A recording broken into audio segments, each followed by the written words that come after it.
Hello and welcome to the Golf Course Lawn Show. My name is Ron Henry and I'm here to help answer your lawn care questions. Now, if this is the first time you're joining us, welcome. Super happy to have you here. The way this works is really simple. On your screen, on your platform of choice, you will see a chat box. And in there, you can enter your question, concern, comment of the day, and I work through them in the order that they come in. Now, sometimes I have the answer, sometimes I do not. But either way, we have an awesome time talking about lawn care and sometimes life. Well, guys, August is almost here. I was going to say August is almost over. July is almost over, and August is just around the corner. Next week, we'll be moving towards the tail end of summer and into fall. It's crazy, right? How quickly 2025 has been flying by. So there's still time to get some of your top dressing projects done. I mean, if you've got warm season grass, you want to get on it. The time is definitely ticking away, but there's still time to do some lawn transformation work if you still want to this season. As always, we're coming to you guys live on YouTube as our primary platform, but you can also watch the show on Instagram, Twitter, or Facebook. So your consumption method of choice. And again, we'll get your comments. We'll work through them in the order they come in. If you want to skip the line, if you leave or give us or donate to the live stream by Cash App, that's a way for you to do that. And if I see those come in, you get to I'll answer your question sooner, and also you get to be the show sponsor. All right, enough jibber jabber. Let's get right into it. First up, we have this evening Mr. Platinum Exteriors saying, "Hey Ron, I am in zone 5B. I did a reno last year, didn't put any weed prevention, and now I'm stuck with a ton of clover. Should I treat it now or wait till better temperatures?" I'm okay. So I'm not sure exactly. So what kind of grass do you have? You didn't tell me that. But as far as if you're trying to, assuming you have cool season grass, I'm not exactly sure where in the country you are, or what kind of grass you have. That's kind of useful for this. If you had warm season grass, then Celsius you could use to manage clover this time of year, and you're pretty unlikely to have any injury if you were to do that. If you got cool season turf grass, ryegrass, fescue, KBG, I would wait a little bit. I mean, it's still hot, and most cool season grass types right now, maybe outside of maybe say fescue, are really struggling. This is not the time of year to really add any additional stress to them. So if you can wait until we get into August, that is when you could go after the clover with like a. I mean, there's a lot of things that will knock clover over, but like a three-way, we'll do a pretty make pretty quick work of clover. So depends on the kind of grass you have. You didn't really tell me exactly what you're working with, but I gave you two options. If you got warm season turf grass, Celsius, and if you have cool season turf grass, then like a three-way or tenacity, any of those will make quick work of it. You know, based on where people are in the country, I used to be able to predict or say what kind of grass you have. But I mean, the other day I had someone that was in Seattle that had zoysia and it had growing it for a number of years. So I'm like, so you just never know exactly what you're going to come across. So that's one thing, guys. If you guys are here, in addition to telling me what zone you're in, it's also helpful to tell me what kind of grass you have, because then that limits the herbicides, or allows me to give you a better answer as far as which herbicides are going to be the best, for the weed you're trying to control. So hope it helps plant mix exteriors. Next up, we got CS saying, good evening, Ron and all. I recently core aerated and top dressed last weekend. I already like this comment already. I'm not sure where it's going, but I like how it's starting out. Because I used the same supplier as I did in the spring. I think that they delivered play sand, a lot of rocks and such in it. That's not good. That's not good. Any, let's see here. Add adverse effects to my tipped up Bermuda grass. I order masonry sand. Any suggestions? Thank you. Well, I mean, without seeing the material you're dealing with, it's hard to say exactly what you got. I mean, if it is truly play sand, that wouldn't be my choice for top dressing a lawn. Now, if it is in fact masonry sand, but just really, poor quality masonry sand, where you've got sounds like a lot of rocks, debris, garbage in it.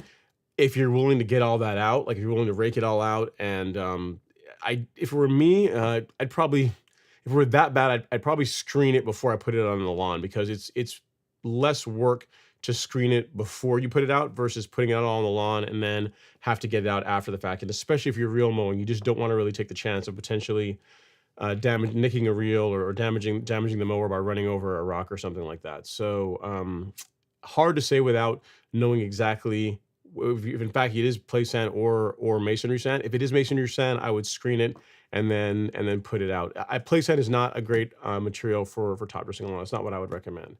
So it's kind of messed up that you'd order masonry sand and they would bring you play sand. And the thing I'd say is this, it probably is masonry sand, because for them to bring you play sand with a lot of rocks and debris and garbage in it, that would be less common than masonry or river sand being brought to you with a lot of debris and garbage in it. So I'm probably leaning towards that it actually is masonry sand. It's just not very good quality masonry sand. So hope that helps, CS. If it is in fact play sand, I would not put it out on the lawn if it were me. All right, next up is Derek, Canada. He says, can you share a resource for outlet cartridge repairs? I have a Kensington 17B 10 blade with a frozen adjustment screw, no way to backlap for that sharp cut. Got my backup 6 blade, but I hear you. Not really, Derek. I know Roland used to be the outlet dealer in South Carolina, and I think that's no longer, I'm almost positive that's no longer the case. I believe there's someone else, or there's another company in the country that is now doing outlet. As far as their ability to repair cartridges, I don't know. So I'm kind of leery about recommending that you send anything there. What I would do is reach out to Outlet UK. They can be responsive. They can be decently responsive if you can you get in touch with them and just say, hey, listen, I've got a 17B 10 blade. This is what's going on with it. What do you guys recommend? Who would you guys ask me to take it to here within, or ship it to in the United States to get it fixed? Or they might be able to tell you how to repair it yourself. But I without knowing the company that's doing outlet now, and having had dealt with them personally myself, I don't want to recommend that you go there and then you have a bad result and be like, Ron, you sent me these people and it was terrible. Got my stuff all messed up. So to avoid all of that, I would say reach out to the manufacturer, Outlet UK, and they'll be able to point you in the right direction. All right. Sorry you're dealing with that, but this should be relatively easy to get straightened out once you get the right person on it. All right. Next up, we have JP. He says, hello, Ron. Greetings from Central Kansas. Nice. What's up, JP? Hopefully you're doing all right. Thanks for coming by to hang out in the live stream. Appreciate you as always. And then next, Mr. Dan Sutton has a question about Bermuda plugs. He says, good day, Ron. If I were to use Bermuda plugs from my lawn to help a friend establish his, should I use Primo Max? And what about post and pre-emergence? God bless.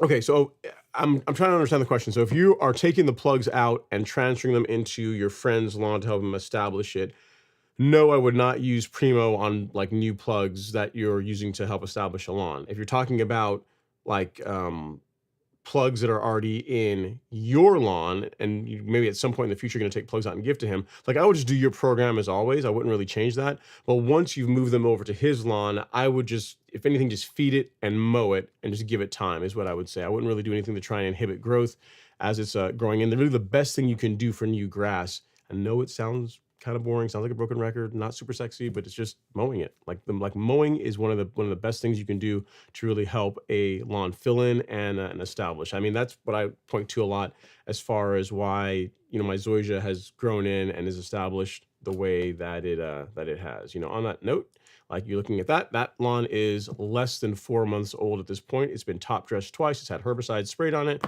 and it still looks spectacular. Due in no small part to, I mean, the nutrient program is obviously on point, but I also mow it regularly, which is, you know, the best thing you can do for any lawn as long as you're using sharp equipment. All right.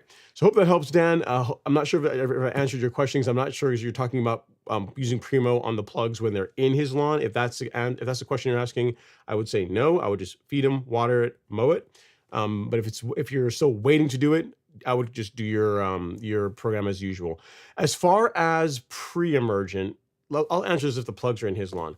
If as far as pre-emergent this fall, I mean, we're about to be in August. See, here's the thing, the window for pre-emergent really is going to be opening up, depending on where you're in the country, in like late August, early September. You know what I mean? If you're really trying to keep Poa annua out of your lawn, you're going to want to get it down, at least your initial app then.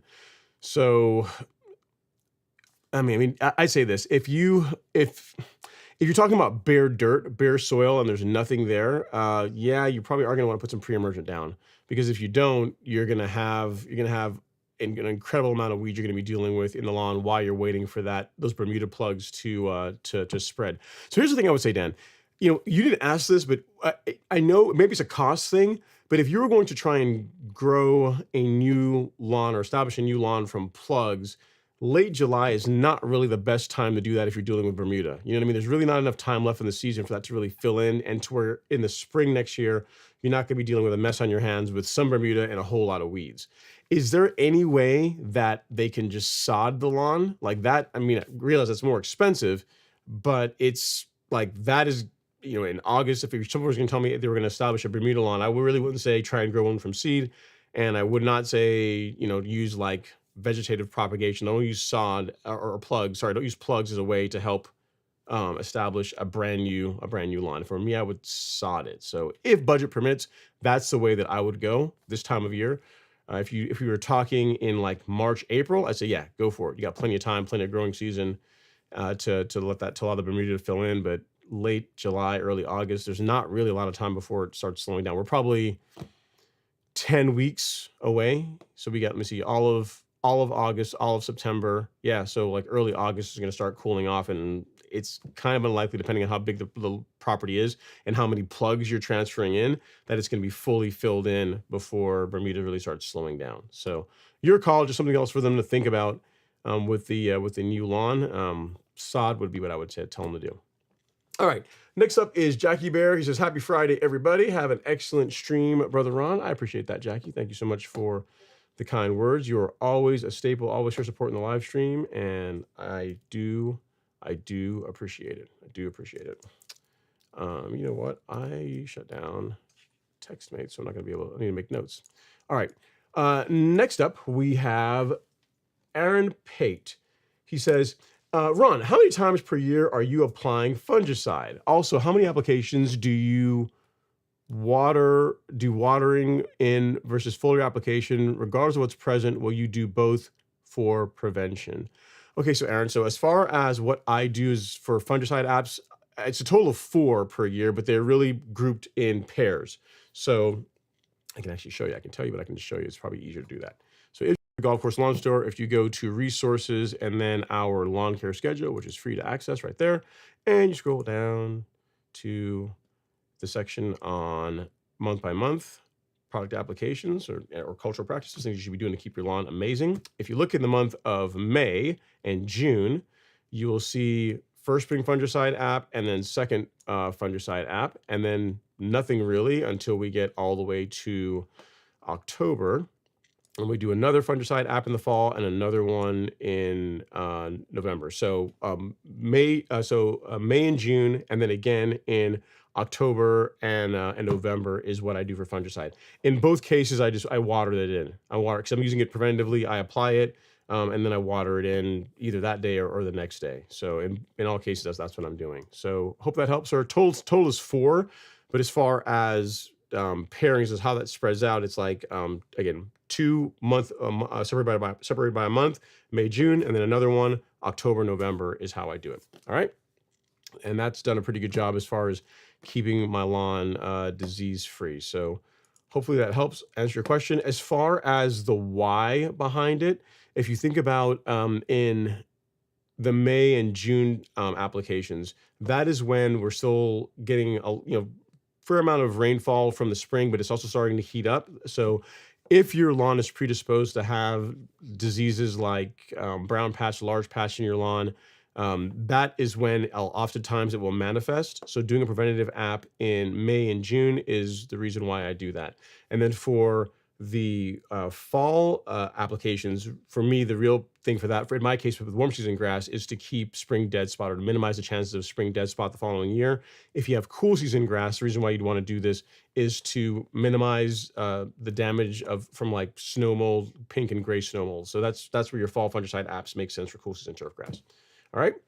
So that is the why behind it. Hopefully that helps answer your question. If you need anything else, definitely let me know. It's a good question, sir. I appreciate that. So what are you doing for yours, Aaron? Are you doing, you said as far as, I guess you're doing somewhere, you're doing a foliar spray and just letting it sit and not water it in. That's interesting, but not the approach that I take. I apply it and water it in. So, okay. Next up, we got Mr. Andrew Phillips. He says, hey, Ron and all, thank God it's Friday. Starting to hit those high temps in Texas, so we'll be raising the height of cut just slightly. Right now, I'm at 0.65, so I'm going to go to 0.75 or less. Have a great show. I like it, Andrew. So here's the thing. If you made it all the way to July and you are still at, 5/8 thereabouts, 0.62, 0.65, that's, you're doing it right. You're doing the business, man. So if you're going to end up at 3/4 of an inch for the rest of the season, I see no issue with that at all. It takes some of the pressure off you from a mowing standpoint, like what's required. And yeah, I would absolutely do that. No issue at all with that.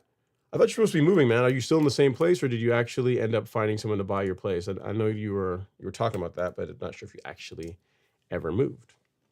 All right, next up is Mr. Jason Harrison. He says, happy Friday, all. Let's have a great weekend. What's going on, Jason? Hopefully you're doing well. So here's the thing, guys. Jason, Golf Course Lawn Academy member, has been verticutting his lawn and just kind of doing that reset to keep the cut quality, the lawn looking as good as possible. So he sent some pictures in before the show, and I'll show you guys what he's dealing with. So using the good old Sunjoe, you guys know that I have like an highfalutin set up for doing this, but the grass really doesn't know. Grass doesn't know the difference whether it's being verticut with an Owlet or with a Sunjoe. So this is equipment he's working with. Next up, you see the after all the debris, and then he didn't show raking it up because there's probably a lot of cursing under his breath for that part. But then this is all the result afterwards, after being verticut. You can see the amount of material that came out of it. So we got 1, 2, 3, what is that? 8, 11 bags of material. So quite a bit. And then the next thing you probably ask yourself is, the lawn got verticut. It looked like that.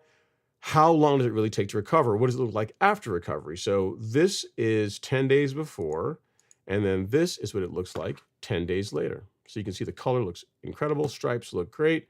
It really doesn't take much time for a Bermuda lawn to bounce back from verticutting this time of year. So yeah, if you want to see from soup to nuts, from this to this, from that to that, it's 10 days, 10 days. So if you're really concerned about the recovery time that your lawn's going to take if you go out and introduce verticutting, really not that bad, especially for a warm season lawn this time of year when it's growing aggressively. So both zoysia and Bermuda, if you wanted to do that, you you could, and it would recover relatively quickly. All right. So thanks for sharing those pictures, Jason. Really do appreciate it. Okay, next up, Mr. Darren Proctor, barbecue extraordinaire. He says, "Good evening, Ron and everyone. Enjoying some good turf talk tonight." I appreciate that, sir. Hopefully you're doing well. Hopefully you are still killing it on the barbecue circuit. You haven't sent us any updated pictures of your grill setup. I'm not sure if you made any updates or changes. I mean, I don't know what else you do. I mean, you got wheels on it. It's all chromed out. But I mean, if there's any updates to the grill or anything else you wanna share with the folks, feel free to send it in, and I'll do my best to get it on the show. All right. Next up, we have Mr. Greg Lyon. He says, "Would it make any sense to seed my bare spots where trees shade the area even after cutting them back with fescue? Will it begin to compete with my Bermuda? Thanks." Okay, so you have a shaded area. You cut the trees, you top the trees. You cut them back to be able to get more sunlight in the area. It depends. So if you're telling me that even after raising the canopy, it's too much shade for Bermuda to do well, and you wanted to introduce fescue there, you could. I really wouldn't be too concerned with the Bermuda creeping into the fescue, because you got to think about it, right? If you have a really shaded part of the lawn, if Bermuda was going to grow there, it would be. So the more it moves towards the shade, the weaker it's going to grow. And the fescue, for the most part, being a bunching grass, it's really not going to spread that much. So that for the most part, the two of them should be relative, to say, pretty much out of each other's way. The only thing I'd ask you is visually if you're going to like the way it looks. I'm not sure what your property looks like. If like we're talking about an area where from the street you can see the Bermuda grass, and then you can also see the fescue, it might not look as nice as you may want. You know what I mean? So I would consider that. As far as Bermuda creeping into the fescue encroaching the Bermuda, that's really unlikely to be a concern, given that the reason why you're putting the fescue in is due to shade. The thing that I would be concerned about, like I said, is just appearance. Just visually, is it going to look the way you want it to look? You know what I mean? So that's the only thing I would consider. What you might do is, before you did that, Greg, if you really want Bermuda, well, we're kind of getting a little on time for this season, but I mean, if you really want it to be Bermuda, and you think that, hey, I've cut the trees back enough sufficiently that there should be enough sunlight, you may just give it time. I mean, realistically, you're talking about another season to see what the Bermuda does, if it moves in a bit more. But if you're like, nah, I don't want to do that, I really want to have like a nice thick stand of turf grass under the tree, then fescue is going to be a much better option than Bermuda. Again, as long as visually you don't have an issue with it, then I don't really see a problem with it. All right, next up is Devin. He says, "What's up, Ron? Looking forward to some great turf talk tonight." I appreciate that, man. Thanks so much for coming by to say hello. Guys, so I got a short video showing you guys the front lawn, the zoysia. I can actually talk through it. We can get that going now. So this is a little over a week now since the Xeon zoysia got its second top dressing. I was busy, so I was unable to cut like my normal schedule. So you can see I got a little bit of washboarding in there. One thing I'm going to do is, some of you guys have said, I cut diagonally always in this direction. You guys wanted to see like a diamond pattern. So cutting like, I don't know, like in a diamond. So mowing diagonally in the opposite direction. So I think I'm going to do that. It'll help with the cut quality. In this case, normally I would have cut the lawn lengthwise and then come back and finish up diagonally. Today, all I did was just the diagonal. And as for what I wanted to show you guys, I was talking over it, is the one spot where it's really heavier with the top dressing. You can see that is starting to fill in pretty nicely. If you look at any of my YouTube shorts, that used to be a lot more sand showing, and the zoysia is making its way through it, as well as the vanity strip. You can see it's growing in there quite nicely. So overall, not bad. Again, we're talking about a stand of turf grass that is literally less than 4 months old. And overall, quite happy with that. So that's what it's looking like. And I think I'm going to introduce diagonals in the opposite direction. So the lawn will be able to be cut 3 ways, this way, lengthwise, and then in the opposite way. So like this, and that. So we'll see. I'll do some shorts, and you guys can check it out for yourself once I get started doing that. All right, next up we have Ram 2500. I guess you drive a Ram 2500. Big truck. He says, "Hope y'all are getting as much sun and heat as we are in Lake Charles, Louisiana." Yeah, a lot of sunlight, a lot of heat, not much rain. We had I should say that. Say not much rain. We had some yesterday, but it's not like how it was in like May, June, where it would like rain every other day and it would rain like all day. Now you get like a heavy downpour and then nothing. Like a couple hours later, you have a hard time seeing that any rain fell at all. So it's just so hot now that while rain is nice for helping to cool off the grass, it's not coming down like it was a month and a half, 2 months ago. But yeah, we got plenty of heat, man. I don't know. I'll tell you, the temperature's out right now. It's probably still pretty hot out there. It is 87 degrees, 87 degrees right now outside. So, and it's, almost 7:30. So still hot. All right, next up is OG. He says, hey, Ron, is it too late to top dress my lawn? If so, my height of cut is 0.75, and can I do a light top dress with that height or lower? Not too late. I would not wait much longer. So really, for warm season turf grass, I really wouldn't recommend waiting much past mid-August because you want there to be enough time for the lawn to recover after you put that sand out. At 3/4 of an inch, 0.75 inches, I really wouldn't make any changes. I'd leave it exactly where you are right now and just put your material out. Again, go light, so 1/4 to 1/2 inch of material per yard, per 1,000 square feet. And that's that works out to about a cubic yard of material per 1,000. And that should work really well with 3/4 of an inch. At that height, you're not going to have a ton of trouble using a leveling rig to work the material in. So, you're already going to be stressing the lawn slightly with the top dressing. I wouldn't go out and also scalp it and do a height of cut change on top of that. I mean, plus, again, 3/4 of an inch is just fine. I really wouldn't make any changes. All right. So good luck with that. Take pictures if you want. Send us the pictures once you are either done with it or during the process, so we can take a look and we can share it with everyone. They can see what you're working with, how it's going. And if you need anything else, don't hesitate to reach out. All right, Dylan Moore is up next.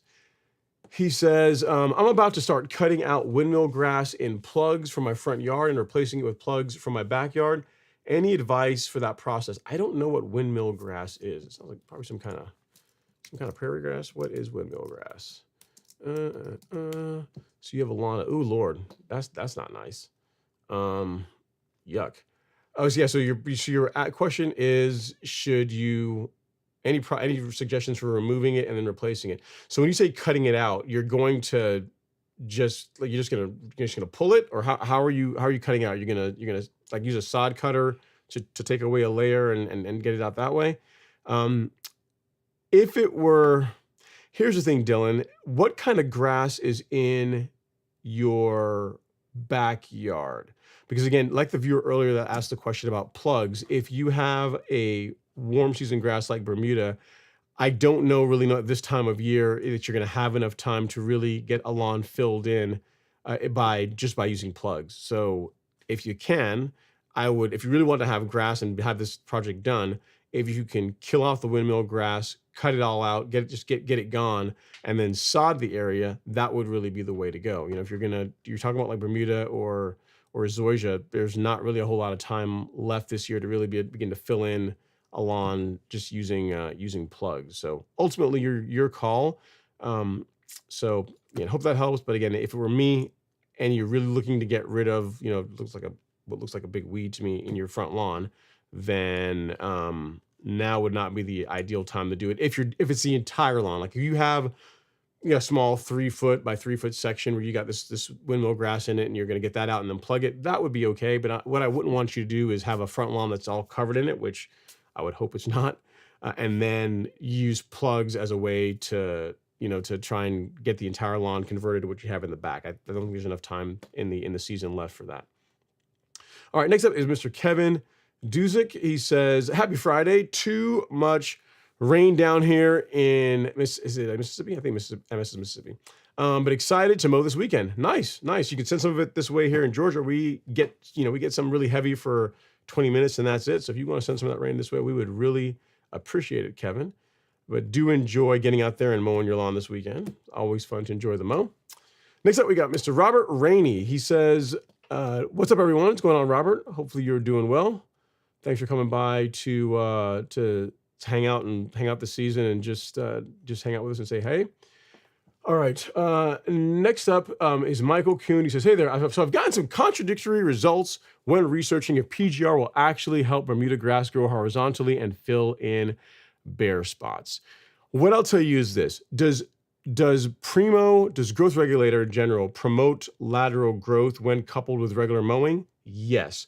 But it's the thing is, it's with regular mowing. So if you think about how growth regulator is most commonly used, right, which is on normally shorter cut turf. Not saying you can't use it on like a tall fescue lawn, but typically people that use growth regulator are people that have shorter lawns, or again, golf courses also use it for the rough to minimize like how much mowing they got to do. But for most residential people, tends to be shorter cut turf. And with that, if you are cutting the grass regularly at lower heights, like grass is smart, it's trying to catch sunlight. So instead of it trying to grow tall because it knows, hey, every 2 days this crazy person's coming and cutting me off, that's going to encourage it to begin to grow laterally, to spread. Growth regulator, because it also helps suppress stem growth, it also will coupled with regular mowing, will also help the lawn, will encourage or help the lawn to spread. But it's not like if you go out and you spray Primo and you don't mow your lawn, that it's going to just, it's going to, like this magic elixir is going to cause it to fill in and spread, super rapidly. It is growth regulator with regular mowing, and the regular mowing is the part that people tend to neglect or don't really talk about. So if you're using growth regulator and you're regularly mowing, yeah, the lawn's is gonna fill in quite nicely. If all you're doing is just spraying Primo and just walking away and just hoping for some miracle, probably gonna be disappointed. That's what I would tell you, Michael. All right, next up is Buddy Brown. He says, what's the best for mature crabgrass in Bermuda? How to identify sedges versus crabgrass? Okay, so for mature crabgrass, the best thing is to just not let it get to the point where it's mature. You can use quinclorac or a herbicide that has quinclorac in it, but the thing with crabgrass is the more mature it is, the more difficult it is to control.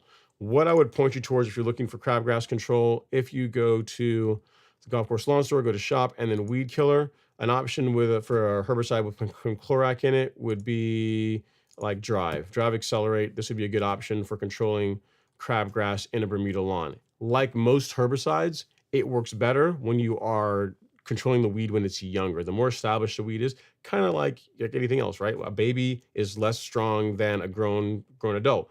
A small baby animal is less strong, has less fortitude than a fully grown animal. Same thing with grass. The younger it is, the more sensitive it is to herbicides. It's easier to control when it's younger versus when it is fully mature. You can absolutely use quinclorac on it, but you may have to do a couple of rounds depending on how mature of crabgrass we're talking about.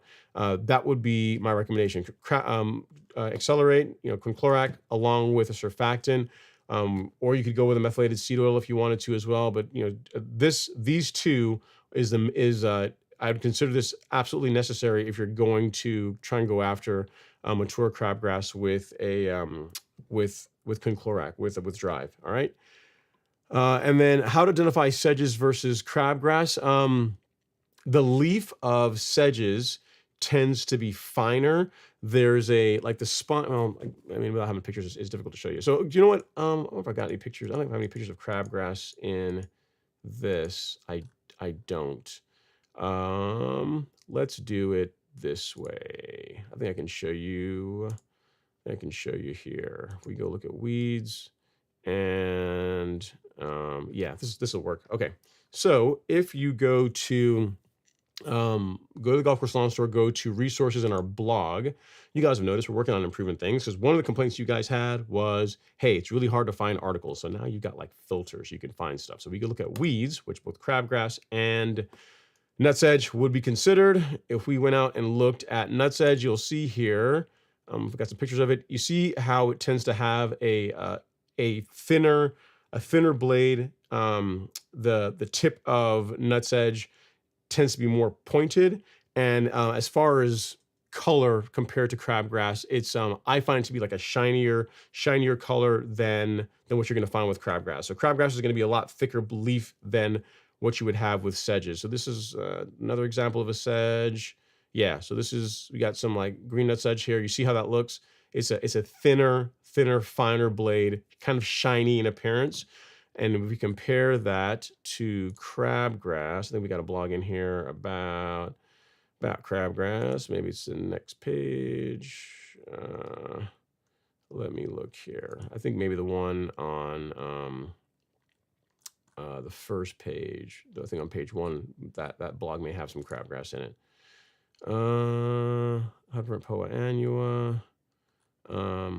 Let's see here. I think this guy has, yeah, so there's crabgrass. So this is not a great picture of it, but you can see like that is very visually different to what I was showing you with the sedges. So if it looks like that, then you've got crabgrass. Yeah, and sedges again, they look very different. Crabgrass, the blade is going to be thicker, not going to be as shiny, more dull in color and appearance. But go here to again to the Golf Course Lawn Store. Just check out the blog, and if you look at our weed section, you'll be able to find whatever you need to be able to clean that up and be able to help identify one versus the other. All right. So hope that helps. And I'll give you a link to the blog. Let me go just back to here. Make sure the filter is all. So this right here is what you would want about Buddy Brown. All right, there you go. So, and as far as for sedges, you didn't ask this question.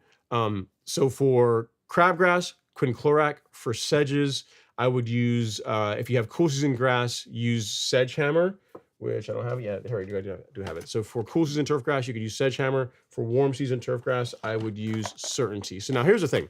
Sedgehammer works for both cool and warm season grass. It just works a lot slower than Certainty does. So if you have a warm season lawn, Bermuda, Zoysia, St. Augustine, Certainty is what I would go with because it works faster, and also it controls Poa annua, whereas this does not. So while this is pretty much the Mac Daddy herbicide for controlling sedges, at least at its price point anyway, in a warm season lawn, it also has control against sedges, which is nice come springtime when you have some breakthrough with Poa. All right, so hope that helps, Buddy Brown. Definitely reach out if you need anything else. All right, next up is Nicholas Cardamone. He says, I just bought your crabgrass drive kit. I put it out Wednesday night before 6 to 8 p.m. Was that a mistake since it got a bit dewy that night? Will I see any visible difference this week, or does it take 14 days? So you put it out Wednesday, today's Friday, and you put it out Wednesday night. So really it's like Thursday morning. So it's been like a day and change. 7 to 10 days, what I would tell you. So if we chat again this time next week, you should be seeing the a color response as far as the crabgrass beginning to yellow and die off. It's and as far as you doing it spraying in the evening, that should be fine. As long as you use surfactant, the spreader sticker, along with it, you should be just fine. But yeah, 1 or 2 days out, it's too soon to see really any result. All right. All right, 1 second here. All right, so next up we have Michael Coon says, and happy Christmas in July, everyone. Okay, I guess. Next up is J. Dylan Moore. I guess it's not for me, it's a sidebar. Next up is CS. He says, unfortunately, the sand was already put down. If it was play sand, is there any issues with that sand? I've been raking every day to get rid of the rocks. I do real mow, so that was a concern. At this point, it doesn't really matter. I mean, at this point it's already in, so it's not. I really wouldn't worry about it too much. CS. The thing with a coarser sand that's better, like a medium, like an FA10 or river sand, or masonry sand, is that because the particle size is a little bit larger, as far as drainage, it tends to work a bit better. As far as also not being a heat sink, which play sand, because the particle sizes are so much smaller, it can begin to behave that way. And just in general, it's just the wrong thing to use for top dressing. It's already down, so there's not a whole lot you can do with it. But in the future, I wouldn't do that. Like if you're going to top dress next year, I'd make sure that you're using like more of a medium particle size a sand than like a play sand. All right.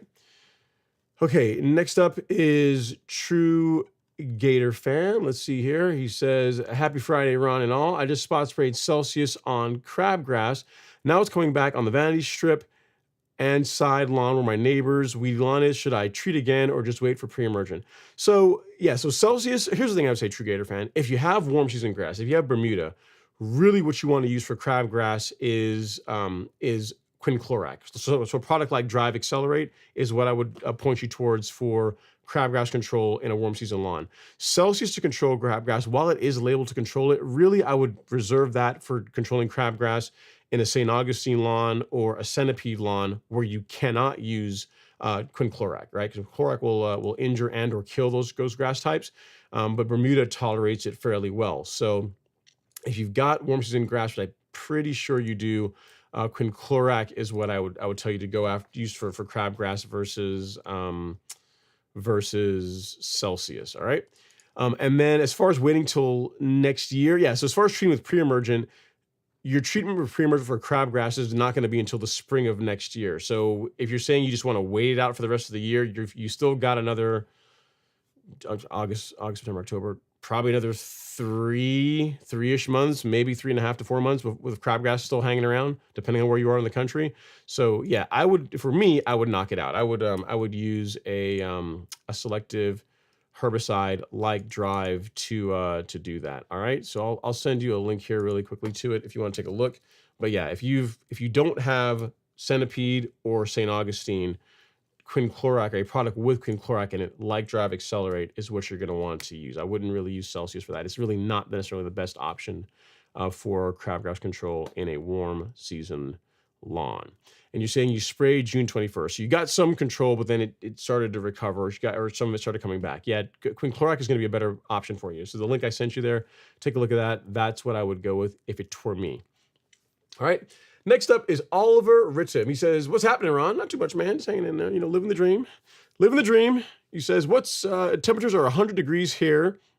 Time to mow and lay down products for the upcoming month of August. Newer mower is currently being tested. We'll reveal that soon." Ooh. So wait, hold on. What do you mean newer mower? You mean you are no longer using the Titan of turf grass cutting? That is the Toro Greensmaster. You're going to something else? Do tell. Hopefully you still got the Greensmaster, and this is like a backup mower or just something to scratch an itch for something new. But hopefully you're not putting the Greensmaster out to pasture. But definitely, man, keep me posted. Send me a picture of it at some point. Just send me an email. Even if you don't want me to show it on the show, I'd like to know what you're working with. It'd be kind of cool to check it out. All right. Keep us posted. All right. Next up is Cooking with Chris. He says, "How soon can I start cutting my Zeon Zoysia sod? I installed 3 weeks ago. Most of it is rooted in. Now, like tomorrow. You can start cutting it tomorrow." So I will tell you a story about a guy named Ron. He had a Zeon Zoysia lawn that was put in a couple months ago. And at day 10, 12, somewhere about that, I started mowing it. So this sod that you are seeing here was installed April 2nd or 3rd. And I started mowing it like the week of April 13th, so again, it really, 10 to 12 days afterwards, I started mowing it. And here's the thing. The sod from the sod farm was around 2-ish inches, thereabouts. And so the first time I started mowing it, not only was it being cut, but it was the height of cut was being worked down from the 2 inches down to where it is now, which is at 3/4 of an inch. So not only was it being mowed, it was being real mowed. It was being cut shorter. And you can see it looks absolutely spectacular, given that, the grass is only 3 months, 3 weeks old, not even quite 4 months old at this point. So yeah, I would absolutely mow it. Cooking with Chris, the rule really when it comes to sod and mowing the lawn is, as soon as there's something to mow, you should mow it. So as soon as there's new growth, get out there and mow the lawn. That is what I would tell you. Like mowing outside of a good nutrient program, a good preventative program for your weed control in the form of pre-emergent and insect and disease prevention in the form of insecticide and fungicide, like mowing is super important. People just really don't talk about it enough as far as how much it can help a lawn establish and just recover from injury, just help produce better color. Like mowing is really that important. So if you have a lawn that's 3 weeks old and it's been sodded for 3 weeks and you haven't mowed it yet, I would get a mower on it tomorrow. Now, when you first start mowing it, it's not going to look that great, but the more frequently you mow it, the better it's going to look. Again, I'm not telling you what I heard. I'm telling you what I know and what I did. So that lawn you're looking at, again, 10, 12 days in, a real mower got put on it. And this is what it looks like 3 to 4 months later. So Zoysia, while it is a more delicate grass, while it does grow slower, it grows slower laterally. Growing tall, maybe a little bit slower than Bermuda. You can absolutely mow it, and it does really well. And mind you, my lawn is on a slope, so as far as being concerned about it being rooted in, even more of a concern than if your Zoysia was, say, on a flat lawn. Like in that case, you really got nothing to really worry about. So to answer your question, yes, I would absolutely mow it. I would put it on the same schedule that you are using for the rest of your lawn. So if you are mowing your rest of your lawn every 3-4 days, then I would do the same thing with the zoysia. It will absolutely love you for it. It's one of the best things you can do for a new lawn. You don't have to baby new grass that much. Once it's rooted in, start mowing it. In other words, once you start seeing new growth, cut it off. You cut it off. It's going to help. It's going to be like, oh, you cut me. I guess I got to grow some more. You cut it again. I guess I got to grow some more. And then you start stimulating growth by doing this. So one of the best things you can do for lawns of all types, new or established, is just to mow it regularly with sharp equipment. So have fun tomorrow, man. Enjoy it. Next up is Jermel Atkins. He says, I leveled my yard with compost, so now it sticks everywhere. How can I use my reel mower? So that's a good question, Jermel. What you're going to want to do is get the sticks out of the lawn. Like, you're not going to want to put a reel mower on a lawn covered in sticks and other debris. You don't really want to do that with a reel mower. I mean, they're expensive and you don't want to damage your equipment. So if you leveled it, you said I leveled it. So I imagine you used a leveling rake, or you have a leveling rake. Here's a trick. If you take the leveling rake and just walk the lawn, drag it behind you, it's really good at like catching like small rocks, small pebbles, small twigs that get caught in between the grates of the leveling rake. So an easy way to kind of clean some of that up is just to use that as a tool. Just, again, you don't have to like work it or drag it really hard. Just literally just set it behind you and just walk with it. And what you'll find is any stones, light material like twigs, bark, anything like that will end up in between the grates. And then you can just pick that up, throw it in a bucket, and just repeat that process until the lawn is largely cleaned up. And then you can introduce your reel mower to it. If you want to be super cautious, what you can also do is when you start mowing it, just bump that height of cut up a little bit. That's going to reduce the chances that you hit a stone, you hit any kind of material. But a leveling rake is what I would recommend. As a matter of fact, I'm going to send you a video on this very topic on what to do after you've just finished top dressing your lawn, like what comes afterwards. And the video is aptly called What Comes After Top Dressing. So I will, so I can find this here. It's a video. It's an older one. It's an oldie, but it's a goodie. The guidance still holds true. It's only 2 minutes and 40 seconds. So if you've got 2 minutes and 40 seconds, you will learn, from my opinion, the actions you should take after top dressing a lawn that will help it recover that much faster. It's what I've done for years, and I think you'll get some value out of it. All right, let's take a look at that, Jermel, and keep us posted as far as how the lawn does once you start mowing it. All right, but yeah, definitely clean that up. You don't want to damage your mower. Reel mowers are expensive, and sharpening them is, not super expensive, it's just kind of more of a hassle. That's your equipment, right? Okay, next up is the ultimate hashtag. The ultimate hashtag is a question. He says, when applying any sides or ferts with a flow zone sprayer, do you use the lowest or second to lowest setting for better or even distribution? Thanks. Okay, so the answer to this question, the ultimate hashtag is you want to calibrate the sprayer. So the flow zone that I have is a two mode sprayer. It's got like a high setting and a low setting. So I use my sprayer on the low setting all the time. The only exception would be like, say if I use the high setting. When I've gone to go help like someone out, like when I've gone to the Real Worlders Turf Park and I was spraying fungicide, and I didn't want to, I didn't have a way to turn the irrigation on to water it. In that case, I would turn it to the high setting.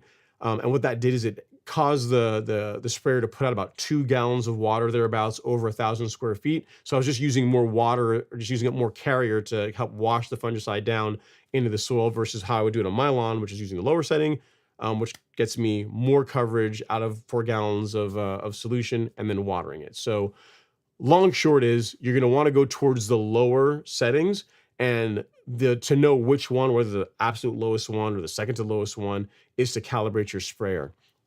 And if you don't know how to do that, I have a video on that topic. There's multiple ways of calibrating a sprayer.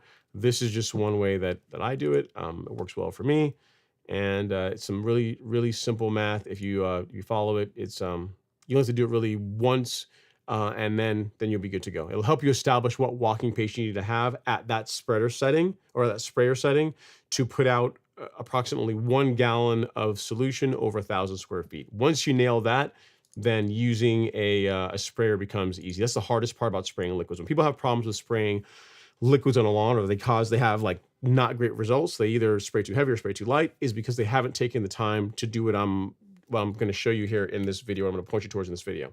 All right. So let me, actually you're on Instagram, so we'll post it here. Sprayer calibration, video. All right. So take a look at that. Again, it's not the only way to do it. It's the way I do it.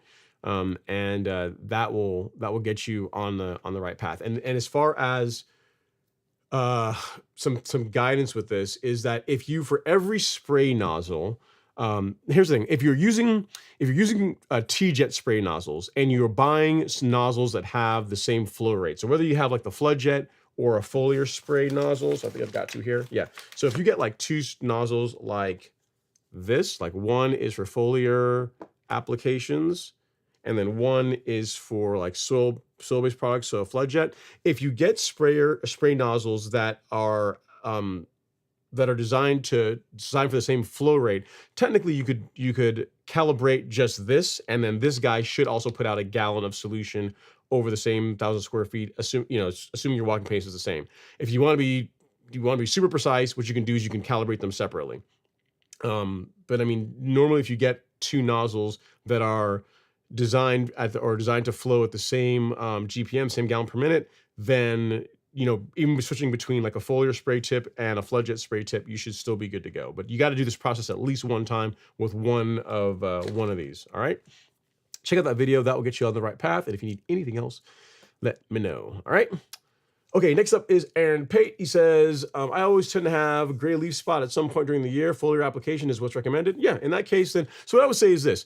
When I'm spraying fungicide, Aaron, I'm using it preventatively. And the diseases that I tend to have to deal with in my lawn, in particular, large patch and spring dead spot, you spray and then water in my case. If you are dealing with like gray leaf spot as an example, I think fairy ring is another one where it's a foliar, where you do a foliar fungicide app and you don't necessarily have to water in afterwards. Then just follow whatever the guidance is. If you've identified the disease that you have in your lawn, and there's guidance on the label of the product for that particular pathogen, it says, hey, do a foliar spray, don't water and let it sit, then you should do that. But the guidance that I'm giving is general guidance, and for most people, it's going to perform really, really well. They're going to have good results with it. All right. But in your case, if you got gray leaf spot, then do what the label of the product says to do for that particular disease. That's what I would tell you. All right. Next up is Jared George. It's been a minute, Jared, almost like a week or so. He says, I feel like I've earned my Bermuda badge of honor. Have you now? Okay, well, let's hear it. Been cutting at 5/8 nearly all season, and for my personal first time ever, it's gotten so thick the mower is floating and scalping in a couple spots. Yeah, I'd say that's worth. We'll clap it up for you, Jared. I mean, that's an accomplishment. 5/8 in these temperatures. Yeah, that's putting in some work. But now the mower's floating. You can either just allow it to scalp in some spots if you want to, or you could verticut it. You could do like the Jason Harrison treatment. You could go out and do this kind of thing, and get it to where it's starting to look like this again after you're done with verticutting it. But yes, I would agree with you. Maintaining a Bermuda lawn at 5/8 all season long is quite an accomplishment. So we will clap it up for you. Congrats, and just keep going.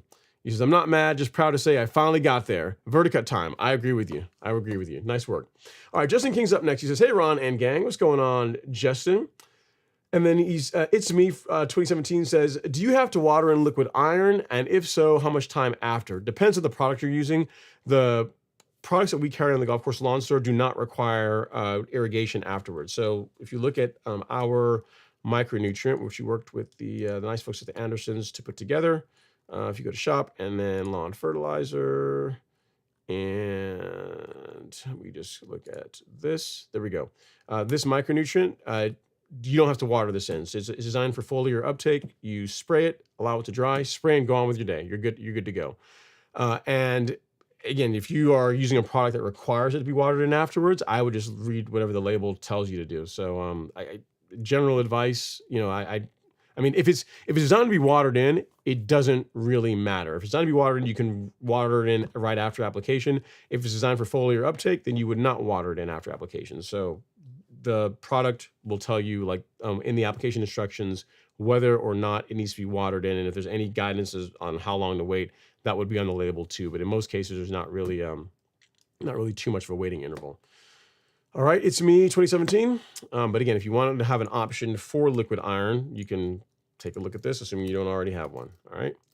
All right. So next up, we have Nick Wren. Nick Wren is in the chat. He says, "Happy Friday. I'm noticing areas of my lawn that has a bluish tint to it. I'm assuming that means it's dry or stressed. Yep, it's typically a pretty good sign.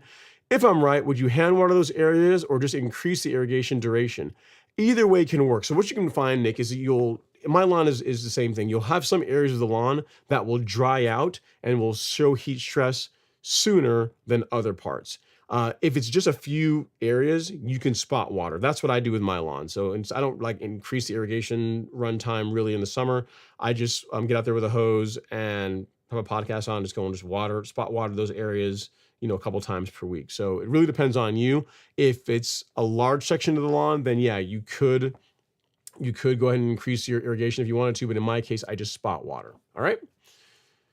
Next up is Dylan Moore. He says, I'm not sure what he says. Oh yeah, I think you're talking about the wire, that weed in your lawn, the windmill grass. He says, "I try to pull it out and it's awful. I have a 3-inch square plug cutter. I have a mix of buffalo and Bermuda in both the front and back. I plan on cutting the plugs from an area that no one sees in the back and replacing the spots in the front with that." Yeah, okay. That could work. I mean, if we're talking about some small areas, then sure, that sounds like a great plan. What I thought, based on the way you asked the question earlier, was that you had I'm visualizing like a lawn that's only covered in this weed that you need to get rid of. So when you get rid of it, you're going to have a bunch of bare dirt, and you're going to use plugs to establish a lawn there. Like that, I don't think would have been a great idea this time of year. But if you're talking about just a few small areas, that would be fine. Just realize that it may not fill in. As a matter of fact, it's pretty unlikely that it's going to fill in completely before the end of the year, unless you space the plugs pretty tightly together. Like if you've got them spaced, 8 inches, 6 to 8 inches apart, like fairly tight, then you're going to increase your chances of it filling in that much faster. But if you're doing like 10, 12-inch spacing, that might be a challenge now that we're about to enter August. There's not much time left in the season for that to really fill in. All right. Keep us posted as far as how it goes. All right. So thanks so much for that, John. I saw you just sent a cash out. Let me get you up here. Get your name in lights. Let me get out here and get that done. So thank you so much for the Cash App. Let me do that, Mr. John Williams. I appreciate you. All right, and there you go, sir. Your name in lights for whatever that means to you. So here's a question. He says, "Hey, Ron, thanks for the show. How many insecticide apps do you perform yearly? Seeing the cycle of grubs, I would think putting something out now would be beneficial. And when should I apply it? Thanks." John, awesome question. I do them twice per year, once in April, and the second time, like now. As a matter of fact, this weekend, I am doing a Celiprin. If you follow the guidance in our schedule, so again, keep pointing you guys to this, and actually, I'll make this a pinned comment so that people that are watching after the fact will have it too. If you go down here, you'll see that in April, we recommend an insecticide app. And then in August, like late July, August, you will do another insecticide app. So yeah, now you're absolutely right. Given the life cycle of grubs, also potentially armyworms, now would be a great time to get your insecticide app out. A Celiprin is what I recommend because it controls both grubs and like any kind of turf caterpillar, to include armyworms. So yeah, now would be the time to do that if you've not done an insecticide app already. Great question, sir. I like it, but it's also covered there. It's in the calendar. It's in the calendar. So we'll say month by month product app schedule. So I'll just post it so that anyone that's watching after the fact can check that out. And because I don't want you guys to have to go out and find where it is in the video, it will be the pinned comment. All right. Thanks for the comment, John. And again, also thank you so much for the Cash App. Really do appreciate it. Okay. Next up, Dumb questions. We will go on. No such thing as dumb questions, but that would qualify as one. All right. Next up is Eddie US. He says, "Good evening, Ron. I will be out of town for a week. What are the steps to take if I'm not cutting or watering my grass 2 to 3 times per week? Thanks."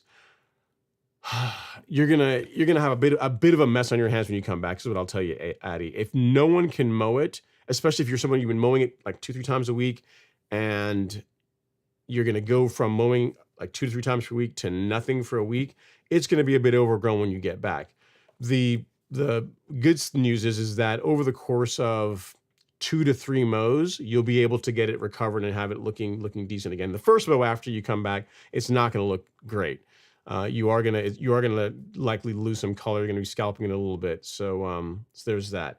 And you said if you're not watering, it's also going to lose some color. I mean, it's going to see some heat stress. I would say that you're also going to see that. Pretty much if you're not doing, if the lawn looks great now and you stop doing the things that are causing it to look good for a week or so, watering, depending on how hot it is in your area and how much moisture your soil holds, then that may or may not be a huge deal. But the mowing, it's absolutely going to be more overgrown when you get back. And just as long as you prepare for that and you're good with it, life goes on. You just over the next couple of mows, you'll step it back down and it'll be absolutely fine. Yeah, that's what I would tell you. It's gonna be overgrown, man. Not a whole lot else to really say on that one. So hope that helps. At least you know what to expect. But like most things in life that are not great, this too shall also pass, Addie. Just look at the fun side. Whatever you're going to be doing when you're away, hopefully it's vacation. You'll be enjoying your time away, getting some R&R, and the grass will be here when you get back. It'll be all right. All right. Next up is John. He's another question when it comes to insecticides. He says, hey, when it comes to the label on insecticides, is that information important? Yes. To answer your question, yes. I'll keep reading it, but the answer is, before I even reading anymore, yes. What the label says is important. So when it says like what group it's in, it's important from a standpoint if you have an insect that you're trying to control and it's there's potentially some resistance, then you want to switch groups. So you want to go after use a fungicide in a different family and a different group to try and control it, then that's when it makes sense.